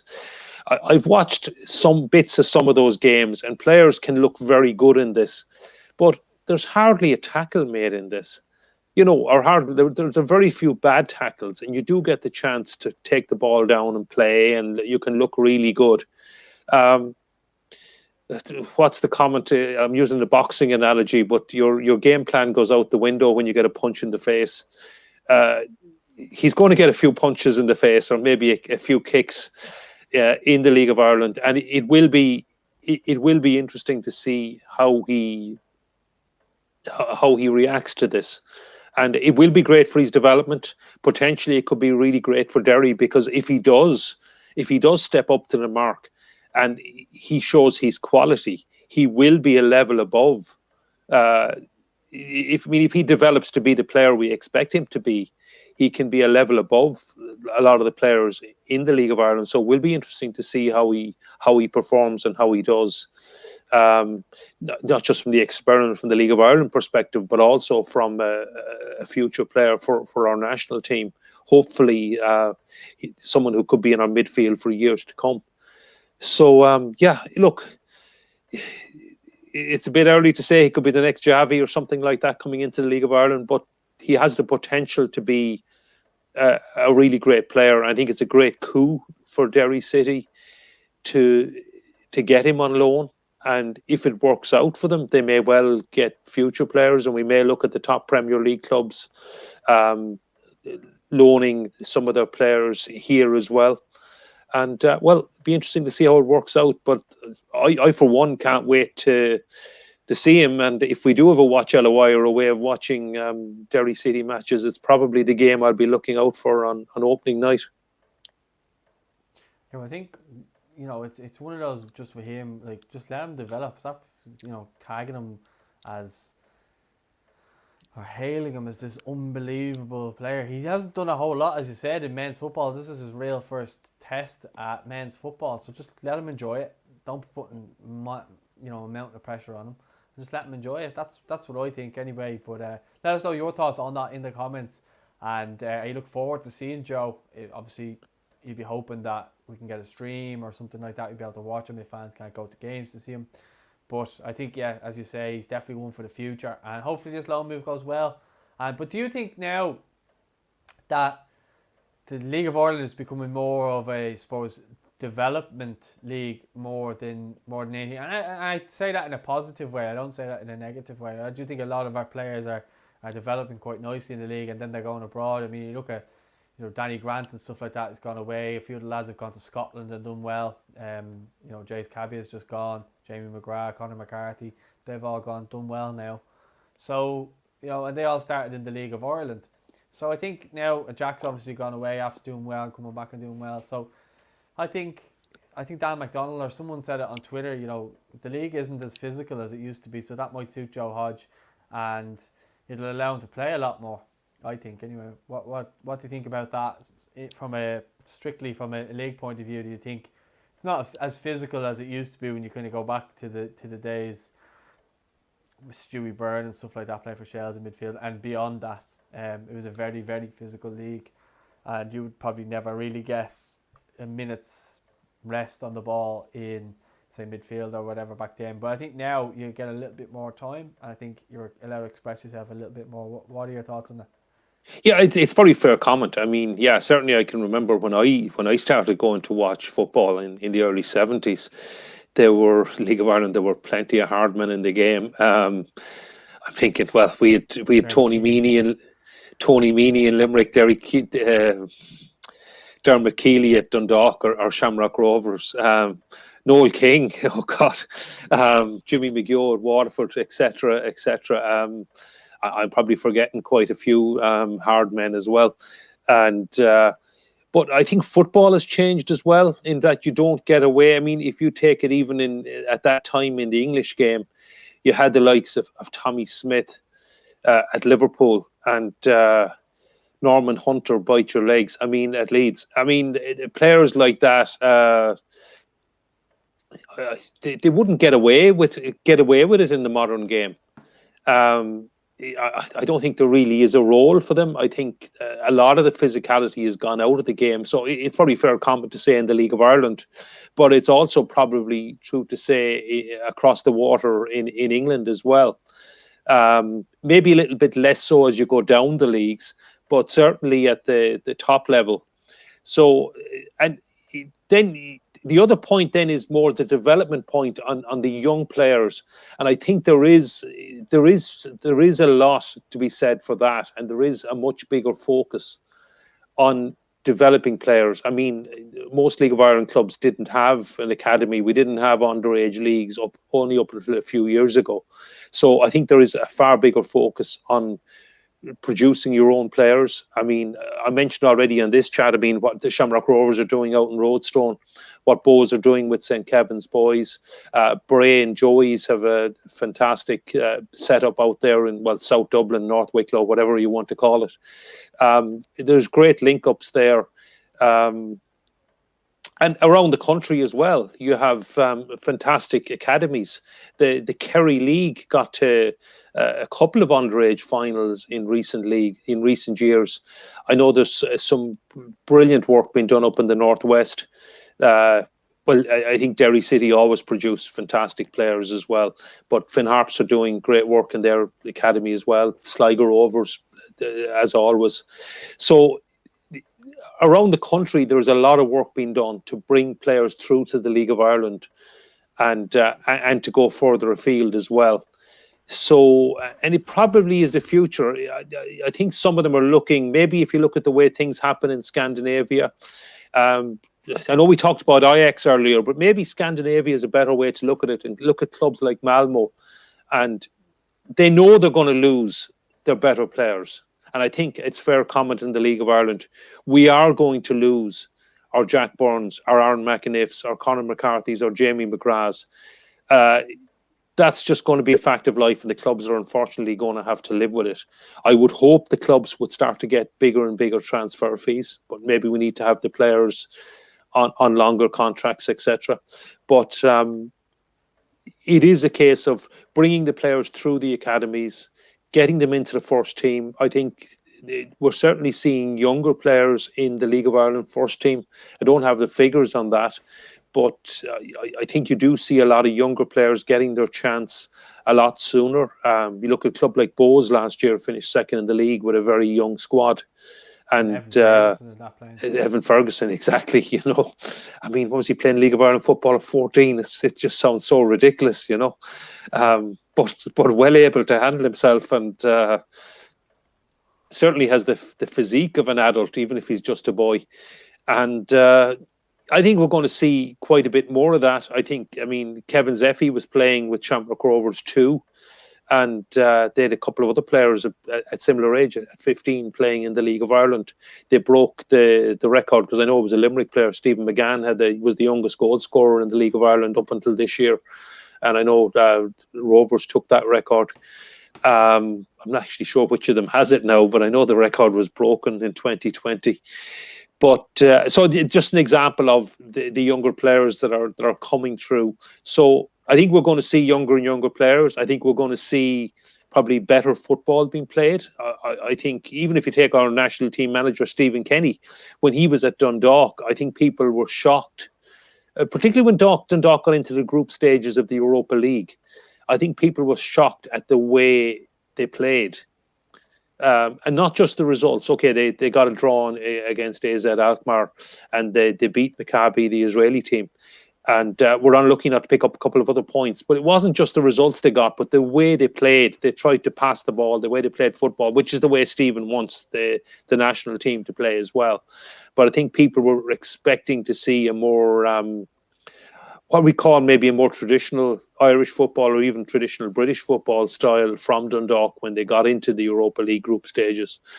And well, I think from people who watch the league will know that the quality of football on offer is actually very good. Okay, we don't have the players that you have across the water in the Premier League or in the top European leagues, but they are trying to play the right way. And okay, maybe it's not top quality football, but it is quite a decent standard, and it's very enjoyable to watch, and good to watch from a football perspective as well as being from an entertaining point of view. Yeah, 100%. Sorry, I was reading a message. Joe Hodge message just on Instagram there, just saying thanks for the support and stuff like that. So hopefully it does work out well for him, and hopefully, he does come in and flourish in the league. And as you said there, I think the way the league's gone, I actually prefer it that way. I think you do get to see a lot more players on the ball rather than kind of hitting and hoping and lumping it up and hoping for the best. So I think, look, it can only be a good thing to have someone like him in the league. But I just think people just need to maybe not be so, oh my God, it's amazing that he's playing. It's good that he's there, and I hope he does well, and I hope Derry do well, and everything like that. So yeah, let's just hope and pray that it goes well, and maybe the loan gets extended for the full thing, and then review it then, and obviously he'll go on to better things after that. But hopefully he can complete a year or whatever, and go from there. It's full time here, and Sheffield United have won 1-0. That Billy Sharp penalty, but they were total control. So I'm actually going to flick over, because it looks like Leicester and Brighton is heading to extra time. You may as well watch that, because because you're watching Everton. Yeah. Well, you can and just as I speak, there's a goal for Leicester. Just as I flicked over, there was a cross into the box, and we've been deserted by commenters anyway. Oh no, we haven't. In the 5th of the 4 minutes added on, Leicester have scored, and I'm trying to see who got the goal. It'll probably go back for a VAR check, but I don't see anything wrong with it. Cenk is under, was it? Yeah, I don't recognize him, and I can't see the name. and my app hasn't updated. It's not. Yeah, and that's a result. That's a result. It's 1-0 Leicester as a result. I mean, it was showing 4 minutes of added time, and it was well into the 5th minute of added time. A cross on the right and was a header, far post header. And looking at my app, Aaron Connolly didn't get on for Brighton, but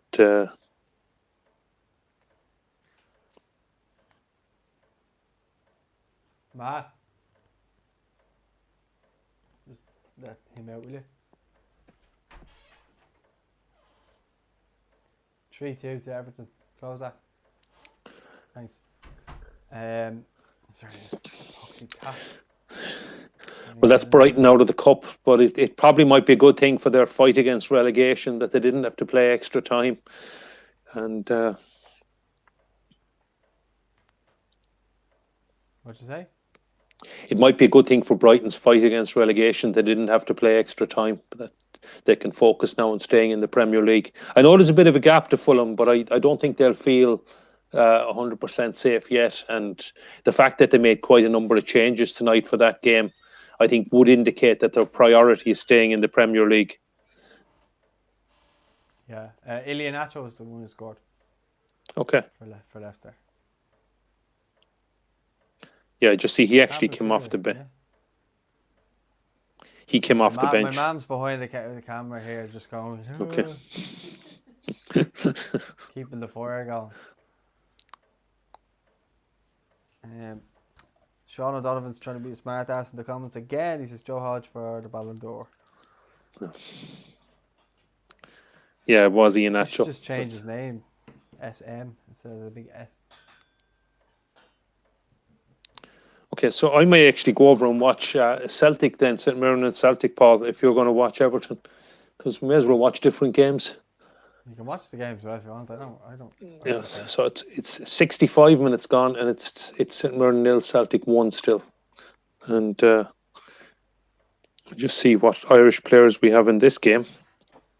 Is Duffy playing? I haven't checked. No, he certainly didn't start. John Joe Kenny is right back from an Everton perspective, but there's no Irish starting for Celtic. Conor McCarthy, Joe O'Shaughnessy, Dylan Connolly, and Jake Doyle Hayes are all on the St Mirren side, but Jamie McGrath unfortunately went off injured, as we'd said earlier on. In a sling. Hopefully he's okay. I was going to say, I was talking about Shane Duffy there. It's great to see him back on social media after obviously a little bit of a hiatus offline. He's gone back online there, which was good to see, despite abuse and stuff like that. He's back and just kind of enjoying life again, it looks like. So yeah, it's good to see. He's on the bench tonight. There's no sign of Luke O'Connell or any or Armstrong Obaflex, any of the other Irish on the bench at Celtic. Harry Kane's getting warmed up here to come on now. We've been ditched by everybody anyway. Maybe we're boring people, but there's only 4 people online. What's going on, guys?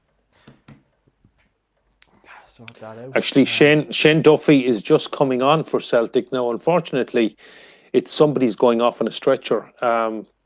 But it does give Shane a chance. 67 minutes gone, and he's going to be coming into the Celtic team, and they're actually making a double substitution. I don't watch Celtic very often, so I don't recognise a lot of these players at all. Obviously, I recognise Shane Duffy, but I don't know who's going off injured.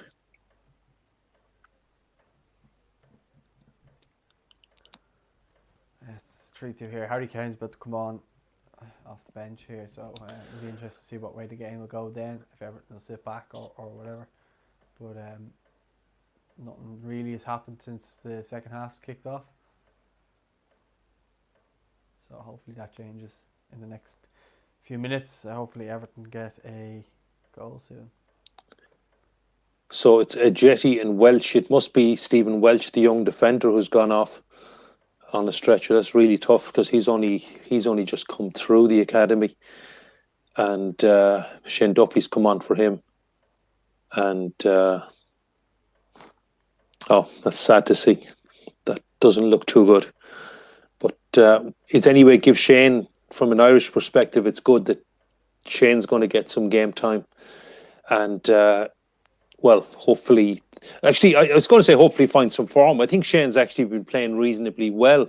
Unfortunately, he's been at fault for quite a few goals. So maybe it's just these moments in games when just something goes wrong. But he had actually played quite well. I think he actually got in the SPFL team of the month for January because he played so well. But it doesn't help his confidence when when Celtic can see goals and he's at fault. But with 68 minutes gone, it's St Mirren 0, Celtic 1. And I'd imagine St Mirren, given that they're a goal down at home, are going to be chasing this game. And it'll be interesting to see how Shane copes. Yeah, hopefully Celtic can hold out despite the Irish contingent there. Obviously, I want to see Celtic win. Yeah. But yeah. So I think the league. People, yeah. She says, got to get people who provide eye candy on the channel, Paul. Instantly boost those views.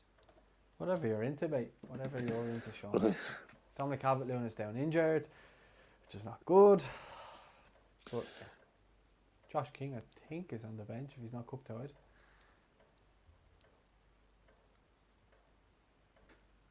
Big Dunk, bring him on. He was some striker in his day. He was a horrible striker.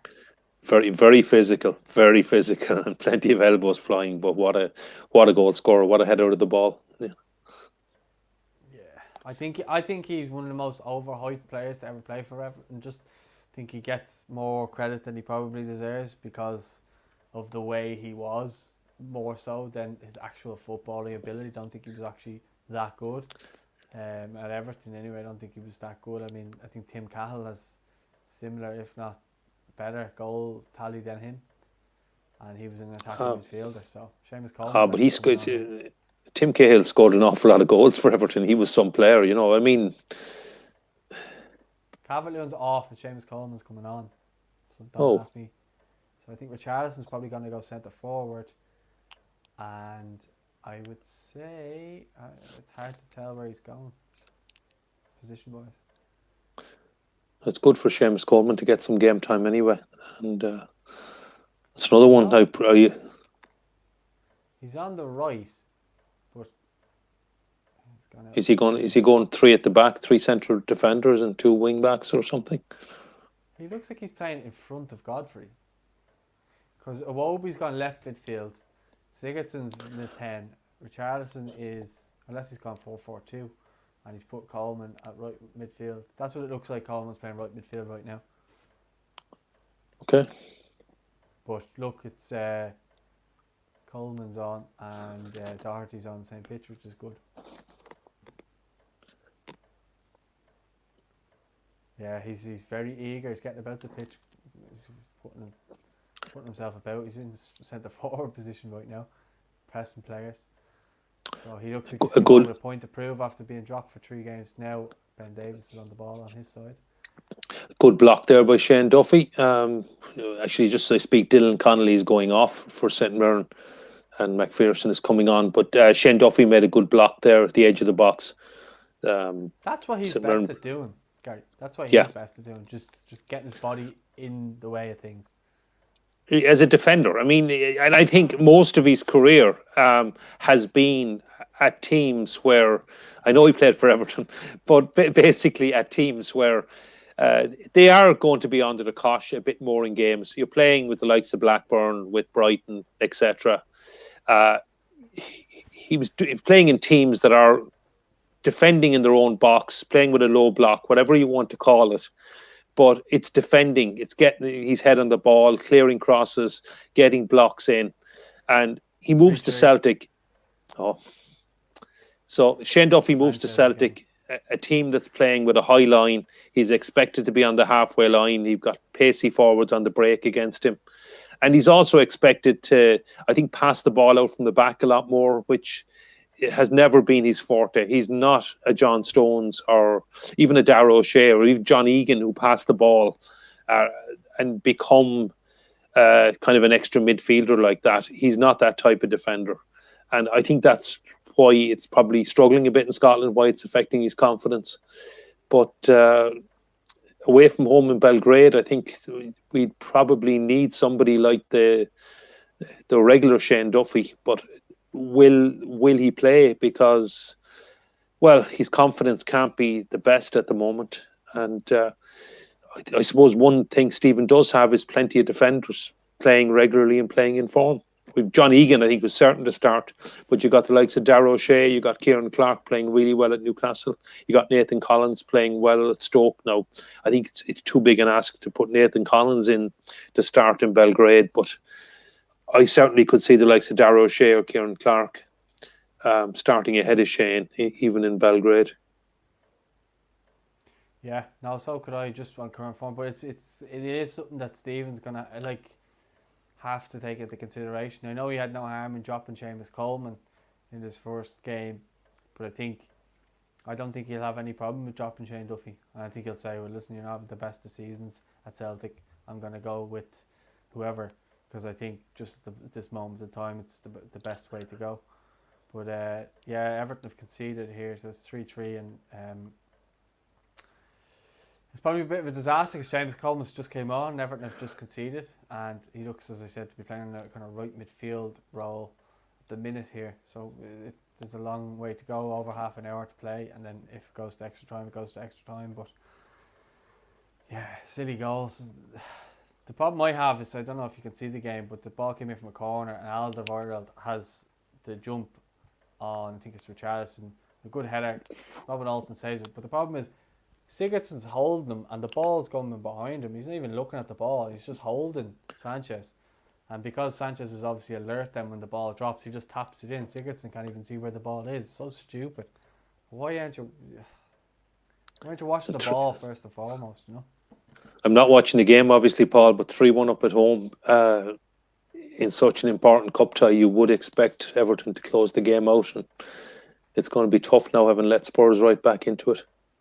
Yeah. So the change, Philip says, question for the two lads: how are the bushes after the Manscaped products? Well, you didn't get any, but mine are absolutely A1 and absolutely loving it. There's deodorant and stuff like that, and it's just just makes them smell great, and it's good. It's anti-chafing as well. So if you're getting any friction between your legs or whatever, it's nice. Just a nice little, it's like cream kind of. So yeah, it's nice. My Ballon d'Ors are in great nick because of them. Some say I have the best balls in Ireland, but it is what it is. Chain fill up, or the chain fill up. Dara says Duffy is on for Celtic. Last few minutes made a good block. You said that already, Gary. He must be late to the party. Yeah. Or maybe he wrote it as is. Maybe he was probably writing it as I said it. But yeah, it was a good block. It was a great block actually, and it's good to see Shane get some game time. It's a free kick to Celtic now at the edge of the box. I think it's Turnbull is going to take it. Well, it's a bit outside the box actually. The wall is at the edge of the box, so it's quite a good distance, probably 30 yards out. But he does look like he's going to have an Everton goal. Ref. Oh, Seamus is cutting in here on the right hand side. He gives the ball to the box. Decent effort, but Matt Doherty actually got over to cover it, which is funny. It's mad because those two are good mates, like, do you know what I mean? So everyone tries to play them off each other. Do you ever see Seamus having jokes about it? He always says, I was giving out last week because I think he should be dropped. No, I'd just be saying because he's obviously on the wind up. But that's it. That's the journalist's favourite question whenever they're asked at a press conference. How are you going to fit Matt? Every press conference. It does me head in. So how are you going to play Matt Doherty and James Coleman in the same team? Absolutely every press conference. What were you going to say? It's actually a penalty to Celtic. I was going to say it looks like is it given against Joe Shaughnessy. It looks quite soft. It looks very, very soft. Dara says, great minds think alike there, Gary, about the block, I think, with Duffy. Okay, yeah, Dara. So, It's not going to be Duffy. It looks like Edward is going to take it. But in the 78th minute here, and it's 1-0 Celtic with a penalty to come. I just love Abdoulaye Doucouré. He's just so good. And Luca Dean. So, good ball there by Luca Dean for the edge of box, and Gylfi Sigurdsson volleys over the bar. There's one that we get asked continuously. Sean says, how do you think we should play Matt Doherty at James Coleman? I would have, like the way Ben Godfrey and Coleman are playing now, except I'd have Coleman as the right full and Matt Doherty as the right midfield. It's kind of the way Mick did the very first time against Gibraltar. I think that didn't work that night, but I think if I had been given a bit more thought about it, or maybe a couple of games together in that position for him to get used to it, then it might have worked. But if you just thrown two lads together and just seeing how it works, and I know people say, oh, you can't blame the wind and all, but it did look like poxy weather to play. And Gary, you were at that game, weren't you? Yeah, I was in Gibraltar, and it was terrible. Well, it wasn't a great performance, obviously, but it was very difficult to play in the wind, and it's a pretty open stadium and not a great place not a great surface either, not a great place to play football. It's 2-0 Celtic, by the way. Edward scored, and he's just been substituted, but I think that's game over. The 2-0 up, just resting him. So, how to play Seamus? The way Stephen plays, I don't think you can play Seamus Coleman and Matt Doherty in the same team. I don't think you can. Well, maybe. Okay, I'll say one thing. I don't think he can play in a midfield three. I don't think it would suit him. Possibly play as the right-sided in a front three, possibly. But I think we could have better options there. And Matt Doherty, I mean, there. The other option where you could get them on the same pitch is if, I know we've talked about this before, if Stephen goes to a back three and plays Seamus as one of three central defenders. In the way that Cesar Azpilicueta is playing with Chelsea, he wouldn't play as part of a two, but he's a kind of a fullback who's coming to the end of his days, and he moves in and plays on the right side of a three. As a fullback, you mean? As a fullback, sorry, yeah. Just to be clear, yeah. So Cesar Azpilicueta is probably the way what's expected of a modern fullback or a modern wingback. It's become such an important position that you've got not just to defend, but you've got to get up and down the line, and it really is very much a young man's game. And I mean, players in their early to mid 20s. So the likes of Cesar Azpilicueta, who's top quality player, one of the best in the world, and his position is no longer, I think, first choice at Chelsea, and would rarely get game time at right back or right wing back, whatever way it is. But he can certainly play as one of a three. Now, if Stephen decides to play with a three, I think Seamus Coleman would be ideal for the right centre back role there, and then obviously that would also suit Matt Doherty. And now I know Stephen has played 4-3-3. It's the way he's played. I know he has said in press conferences, Paul, you've said it to me before, that he's not adverse to playing with three at the back, but it typically hasn't been the way he's played. But it's not three at the back. He said he wouldn't be against playing two up front. Okay. So, well, yeah. Well, if he plays two up front, you are changing your formation. And typically teams that play two up front, a lot of them do play three at the back. It's just gone 3-0 Celtic. Actually, I missed the goal, but we'll just see who scored it and show the replay. But that's definitely game over if it wasn't already. But if he does go three at the back, it would suit certainly a way of getting Matt Doherty and Seamus Coleman on the same team. Not sure Rogic set up somebody. I'm not actually sure. I'll have to check the app who scored the goal. So Sean was just taking the piss out of us because he said it. Oh, it's Christie. It's Christie scored for Celtic. Yeah. I seen him score live in my very first game. That's against St. Johnson, 7-0. Flag day. Sean said I was only winding you up because you said you're sick of that question, Paul. But Shane Phillips says, "What games are you in the campaign are you looking most forward to? Should be some great games and brilliant away trips. I think the Portugal one kind of stands out. I think the Serbia one as well. I'd like to get some of the away trips now in the next while. Obviously, Serbia is going to be out of the question, but maybe after that, I think some of the games over the summer and stuff like that might look to go to. We'll see. We'll see what the story is regarding letting people in and stuff like that. Because it's usually one person per business or channel or whatever it is. There's usually only one person allowed access and stuff like that. So at the moment, Gary goes to all the away trips and I go to all the home games. So ideally, we want to have two going to them. So if we can, obviously, we'll be looking, and maybe after the summer when we know what the story is, but you might have to be vaccinated to go to these different countries and stuff like that. So we don't know what's going to happen. But ideally, if it was the case, Portugal would obviously be the place you'd want to go the most. So I think anyway, you get to see absolute world-class players. You're in a beautiful country. It's at a good time of the year. So for me it'd be Portugal. I don't know about you, Gary. Yeah, I suppose Portugal, from the great place to visit, good weather, etc. Probably the crucial games would be the two against Serbia, because I think ultimately Portugal are going to win the group. But having said that, and I talked about this earlier in the show, the game in November when Portugal come to Dublin, hopefully we're still in contention to. Nice one. It's 4-0 Celtic, by the way. Tom Rogge scored there, but that's just a formality at this stage. But so probably the one game that I think everyone, and hopefully we'll have fans back at that stage, is Portugal in the Aviva in November. But probably the crucial games are Serbia away next month, 6 weeks tonight, and then the home game in September. Trips wise, I think Azerbaijan. He's definitely onside. Sorry, Gary. It's just Okay. They were trying to clear VAR. What a goal! He's back to his best now. Get in there. Okay. Sorry, go on. You were saying. Trips wise, from just being totally different, Azerbaijan and Baku should be a great trip. I know it's a very long way to go, but obviously totally different from here and everything. And for almost all the Irish fans, it'll be a first time in the country. So I'm hoping some fans can get to go to that, but October, I don't know.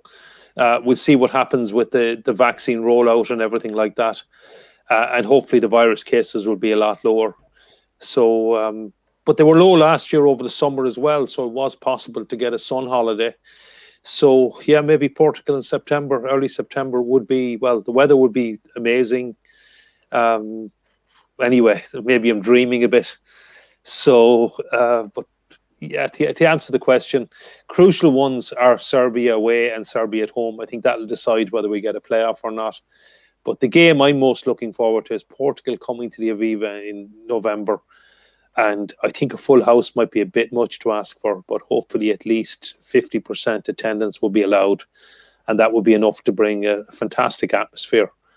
And what a night it would be if we could beat Portugal and set up the top of the group. Anyway, I'll stop dreaming now, Paul. What about that bus there that Dave was talking about? So where's the bus going? How many people can we get on a bus these days with COVID and social distancing? And I see Man City had to bring 3 buses to Swansea tonight. Well, that's par for the course. I think all the Premier League clubs are going in 3 buses. So how many?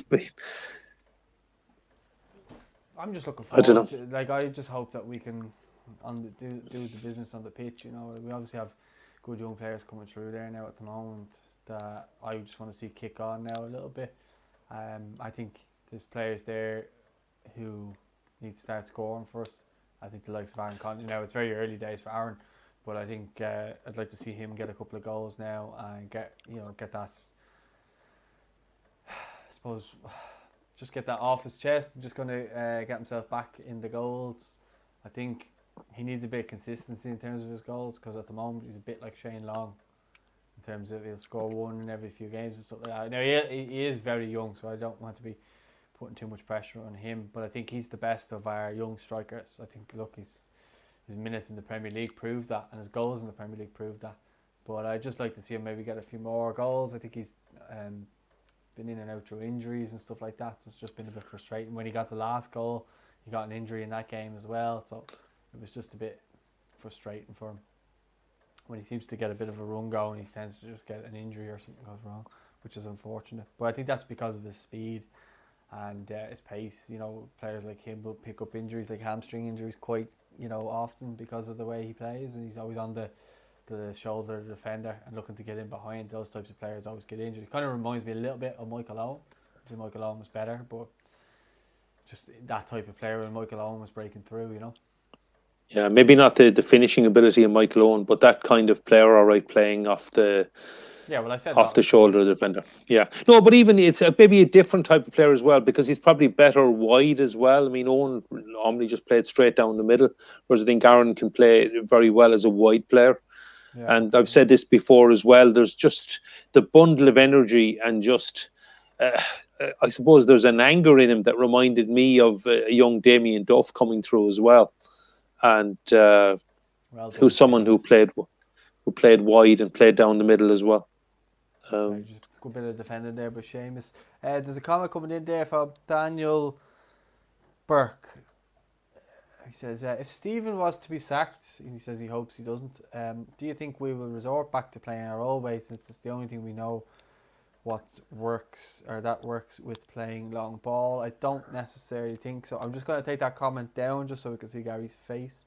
But what do you think of that? Like, I don't think Stephen's going to get sacked anytime soon either.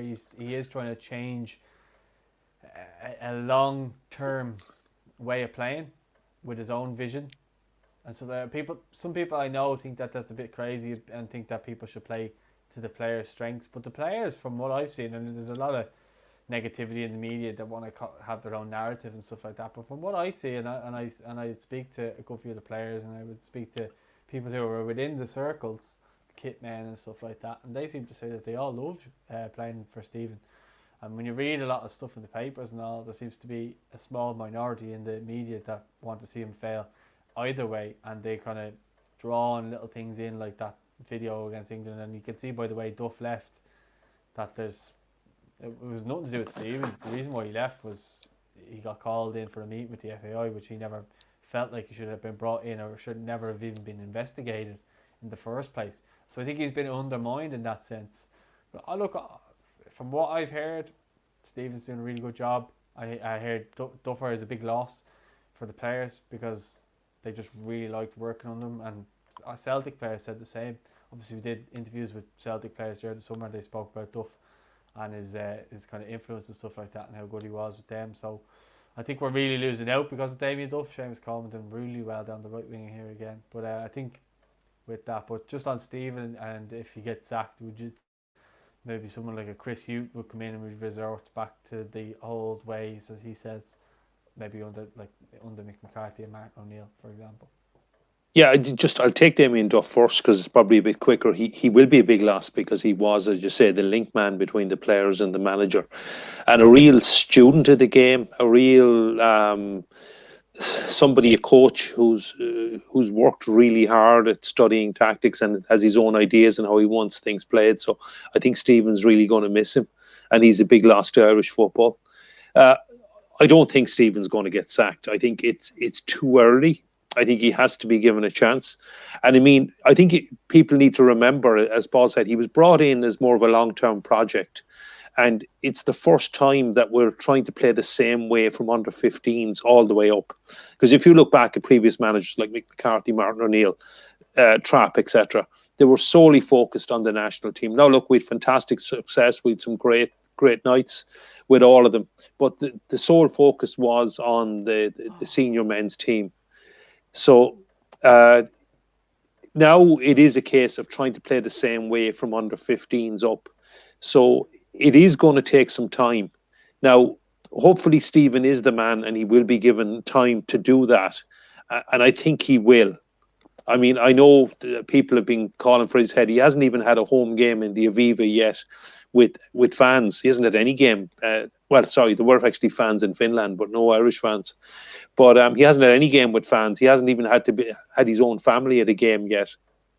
So I think Stephen... He hasn't had his full strength. He hasn't once had the team that he first... He hasn't had a team. He hasn't had a team with COVID. Yeah, okay.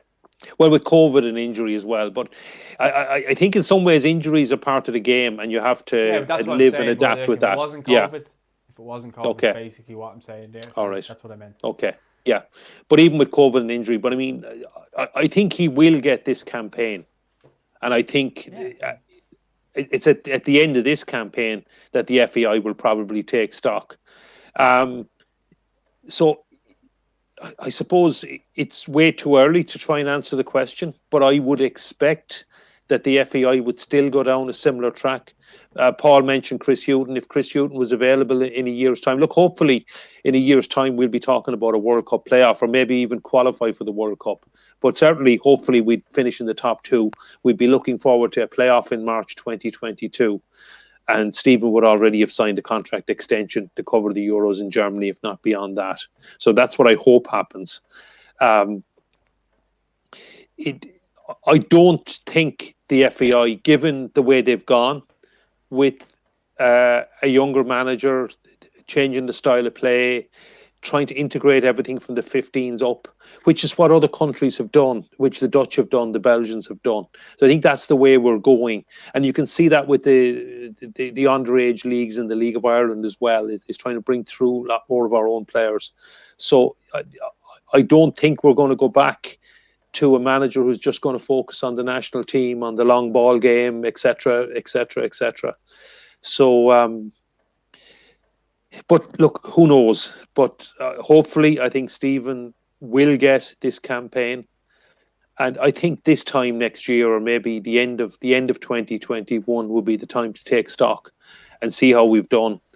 And as I said, hopefully, we'll be preparing for a playoff. If not, have already won the group, or if not, even I think if we had a good campaign and pushed Serbia and Portugal hard, I think that would even be acceptable, because I think, being realistic, there's only 13 places for European nations in a World Cup.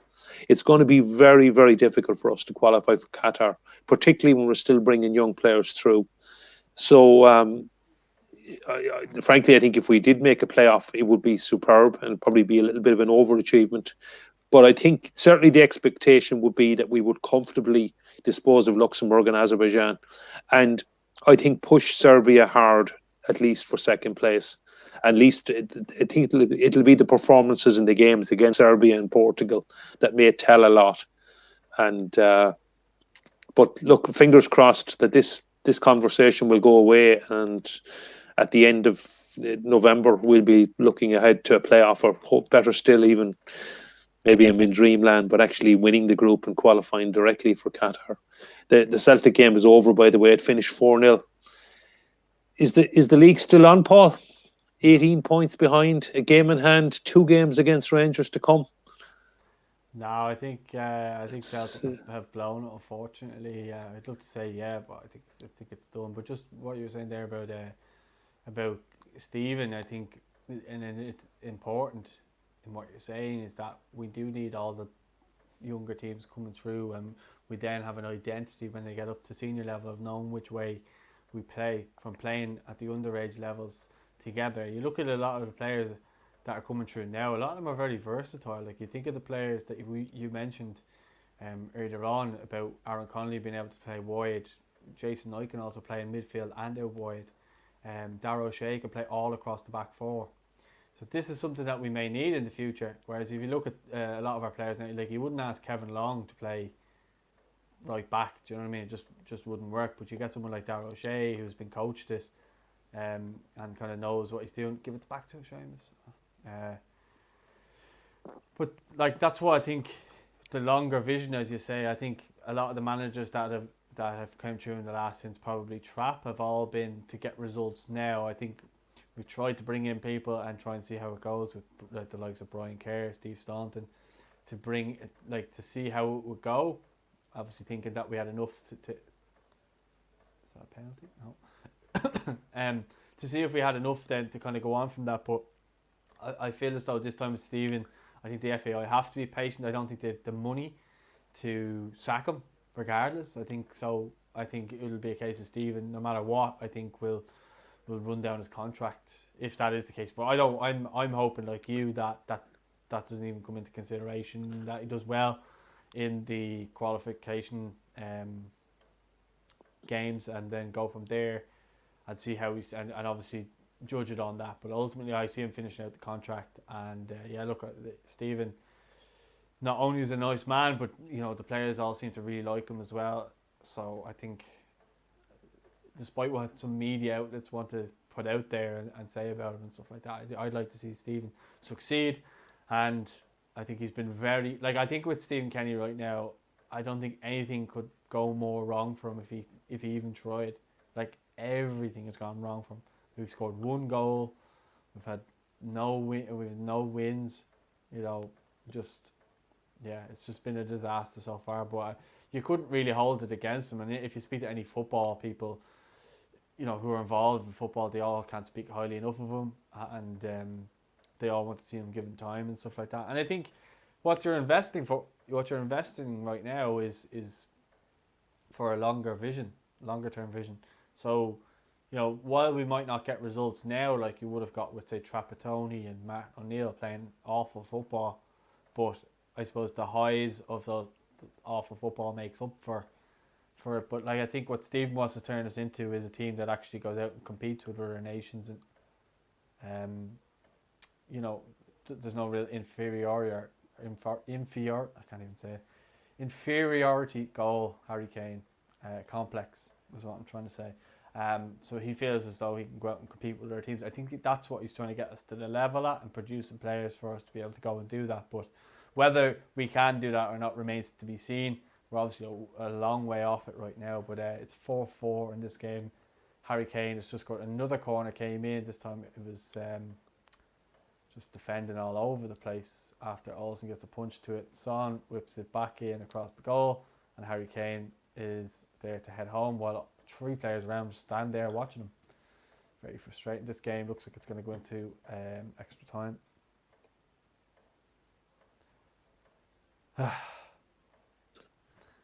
But anyway, while we were discussing that, David Walsh says he totally agrees with Gary. Head does anyway. Hart says top the group. Come on, you boys in green. Simon Campbell says Simon is in the comments again. How are you, Simon? Need to look at long term with Kenny. Give him until Euro 2024 at least. What's the alternative? Go back to playing long ball. Qualify for the odd tournament in 4 if we are lucky. Exactly. And he says fans have been complaining for years at the way we play. Need to stick with the plan, however painful in the short term. But this is what I'm saying. It's a longer term vision. So we've spoken about it before numerous times, especially around international time, about and I know you've done it with me, Gary. Wales, Northern Ireland, the prime examples of giving managers time to implement their strategy and their plan into a team, and then see how they get on. Look, these are the crunch games now in March, and if we beat Serbia, it's a great start. No, that's not saying we're definitely going to beat Serbia, but I'm just saying if that was the case, it'd be a great start. And then all of a sudden the mood changes and everybody's on Stephen Kenny's side. Like, obviously we want to see him do well. I think if we get a draw in Serbia, Paul, it would be an amazing start. Absolutely. I mean, obviously to win. Well, no, a 0-0 draw would be absolutely fantastic. I wouldn't be worried about not scoring a goal if we keep a clean sheet in Belgrade. I'd gladly take 0-0. We'll get the goal hopefully against Luxembourg at home, and that'll be another monkey off Stephen's back. But if we get a draw in Belgrade and obviously beat Luxembourg at home, that would be an amazing start for me. Anything better than that, obviously, if we were to win in Belgrade. But I think if we get a draw there and then beat Luxembourg, I think that'll take the pressure off. It'll get rid of the discussions and the naysayers, etc. But I think he has to be judged on the campaign and not just on the results, but on the performances. Now, I know, look, it hasn't been a great autumn. Okay, look, don't get me wrong, and the results and some of the performances, but I suppose from an attacking perspective, the results have been disappointing, and just that Shane Duffy goal in Sofia is the only one we got. So that has to be a disappointment, and that's where the pressure comes from. But I think Stephen has to be given the full campaign, and I think it's at that point you take stock. And as you mentioned it, you go back to Northern Ireland. I mentioned talking about Ryan Giggs at Wales, and he was given the time, and he was lucky he got some friendlies as well. Michael O'Neill had some terrible results when he started off with Northern Ireland in the qualifiers for the 2014 World Cup. they struggled. But if you actually looked at the games, they were playing really well, and they were a bit unfortunate. Some results went against them. I think they were ahead or drawing in all the games after 60 minutes, and then a lot of things went wrong later on in the game. I'm just watching that as a penalty shout, is it, for Spurs? But I don't think it's been given. I think it's a blatant dive, actually. But Ben Godfrey's so good. You see him, you just roasted Son. Son's yeah, supposed to be really fast. You just breezed past him. What a player. I'm obviously a couple of minutes behind you. A couple yeah. of seconds No, behind. Dele Alli was booked. He was booked for a dive. He's it's unusual to see him on the pitch for Spurs. But anyway, sorry, I'm going off point again. But Michael O'Neill had the IFA gave him time, came out for Euro 2016. They qualified and then got out of their group as well and reached the last 16. And we're very unlucky to lose to Wales to an OG in the second round. So and then did so well in the 2018 World Cup campaign as well. They were basically robbed in the playoff by Switzerland by a terrible decision, a terrible penalty. So he nearly qualified for Russia as well before, and he's doing quite a job with Stoke as well. So I would hope Stephen would be certainly given this campaign, and then judged on this campaign. And I think it's next November, December is really time to take stock. And I don't even mean by, obviously, if we qualify or make the playoffs, I think it's end of discussion. It has to be. But even if we don't make the playoff, I think then you've got to look, how well did we do? Did we really push Serbia? Did we, and Portugal, obviously, and maybe to pass judgment on those games as well. I think it's a bit unfortunate for Stephen that things didn't go right in the Nations League, but that was always going to be used for experiments. I think the big problem was that he ended up with a playoff against Slovakia as his third match, and had things gone to plan without COVID, he wouldn't have had that. That Mick would have been in situ for the playoff, and that Euro 2020 would have been fully down to Mick, and had we qualified, looked brilliant. But if not, I mean, there wouldn't have been the same pressure on the other games and the Nations League. Look, we avoided relegation, which is probably all we really wanted to do anyway. It was a chance to blood players, to bring players through. Yeah, we were very unfortunate with injuries and COVID, but look, I think Stephen now knows what a lot of players can do for him. And look, this campaign is going to, I think, make the difference. If we do well in this campaign, as I said, if we top the group, maybe that's a bit dreamland, but if we were to get the playoff, or at least push very hard for the playoff spot and come really close. I mean, even if you take Mick's example, he came really close. I mean, we were chasing the last minute against Denmark. We were chasing a goal that would have qualified us for the Euros. I mean, if Stephen was in that situation and a full house, screaming the house down against Portugal in November, and we needing a goal to draw or win that would have got us the playoff or maybe top the group, then even if you fall short in that situation, I think he needs to be given another chance and to extend his contract for the Euros in Germany, because I think realistically that's what we should be looking to qualify for, is the Euros in 2024. I think it's a big ask to qualify for Qatar. Don't get me wrong, I'd love to do it, but 13 places for UEFA, it's very difficult. And but look, we're starting off with clean slate, so hopefully 6 weeks tonight we can make a good start in Belgrade. Please God. 5 minutes left of regular time, and that's going to go into extra time. So what are we doing? Are we staying on, or are we not? Because I think we better go, Paul. I'm just pretty wrecked, and my kids are looking for the TV back here as well. So I don't think I'll even get to see extra time. Well, all right. Well, let's see. Let's see what happens after 5 minutes. It might be over. Okay. Someone scores the next 5. If not, we'll jump off. That's no probs. Means I can watch the game in peace.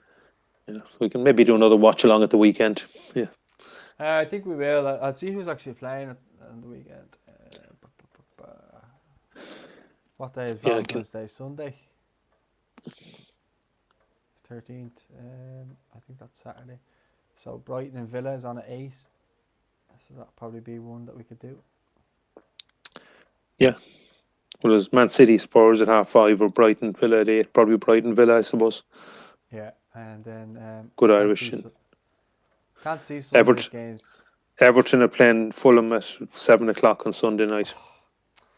Always the Everton games. I hate watching them on these watch longs because I can't enjoy them because I'm trying to focus on so many different things at Well, once. we do Saturday night, Brighton and Villa. Good Irish interest. Hopefully, Aaron Connolly will start. Yeah, go on to Corey. Oh, you're a couple of seconds ahead of me anyway, aren't you? You'd probably tell me if there was a goal. Don't tell me if there's a Spurs goal. Okay. That doesn't look There like aren't there'll any. be a goal. It's yeah. Sorry. But I was just going to say, I could do Saturday. I think Paul Tierney will probably do, not the referee, will do Sunday probably. That'll make more sense, you know. Okay. So the lads, have, just before you go, I don't know if you want to answer that opinion on the first division list being confirmed with a TBC in it. I mean, I think Daniel said that a couple of times now. I don't know really what he's digging for there, but he says that also on Treaty announcing Tommy Barrett as senior manager before they even get their license.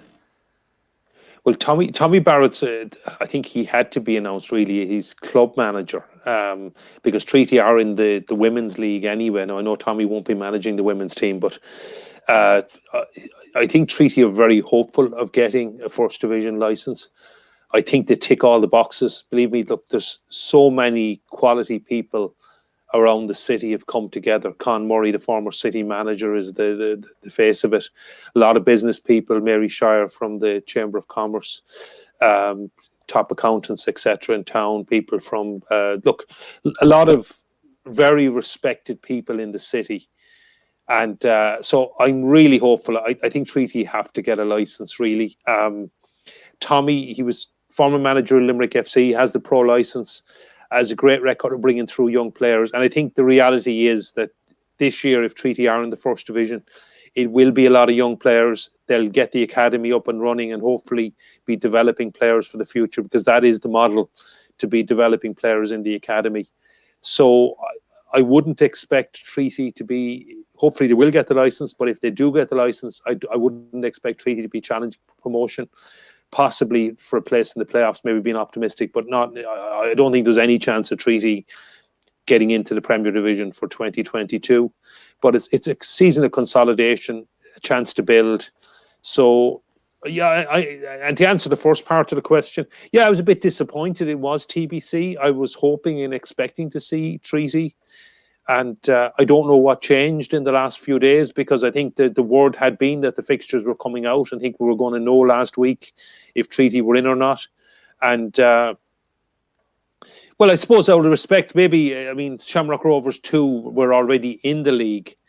But, and I think they want to stay. So I suppose there is the argument that, do you kick somebody out? But my understanding certainly was that Rovers 2 were in for 1 year. That's what was agreed with the other clubs, and that there was only going to be a reserve team if there wasn't an alternative. And I think there is a very viable alternative.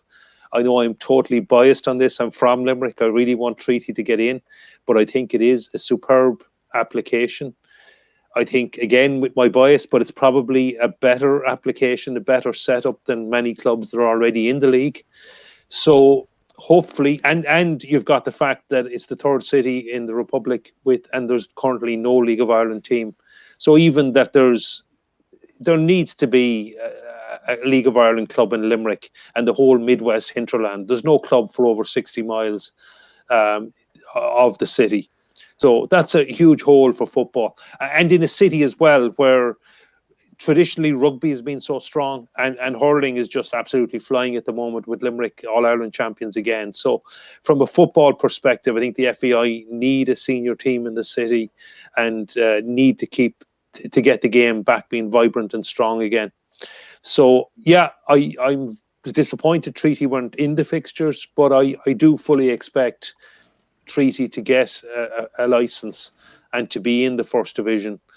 And maybe that's tough on Shamrock Rovers too, but I think it's better for football in this country that there is a team in Limerick. And yeah, bias aside, I am totally biased in favour of Limerick, but I know we're getting that I'm hearing that from fans of other clubs as well, actually. And Well, time will tell, but I'm very hopeful there will be Treaty United will be in the first division this year. There you go, Daniel. Right, the game's going into extra time here. We're going to jump off. Huge thanks to everyone who joined in the comments. Big thanks to Gary as always. I'm sure we'll be back at the weekend, same time, 8 o'clock on probably Saturday, and again probably on Sunday. So make sure come and join us. And if you do like these shows, go and tell your mates and get them to come and join in the comments as well and have a bit of crack and stuff like that. Just don't be like Sean and be a smart arse all the time. Although we do appreciate you, Sean. Lucky says again, smart arse Cummins. He'll do Monday because he knows no one's doing Monday. But no, all joking aside, huge thanks to everyone. If you're not subscribed, please make sure you do so now. And yeah, check out manscaped.com as well. Use the code IFFTV for 20% off. There might be something there that you might enjoy. Let us know if you do get something as well. Okay, guys, thanks very much. And we'll speak to you all soon. Good night and God bless. Thanks, guys.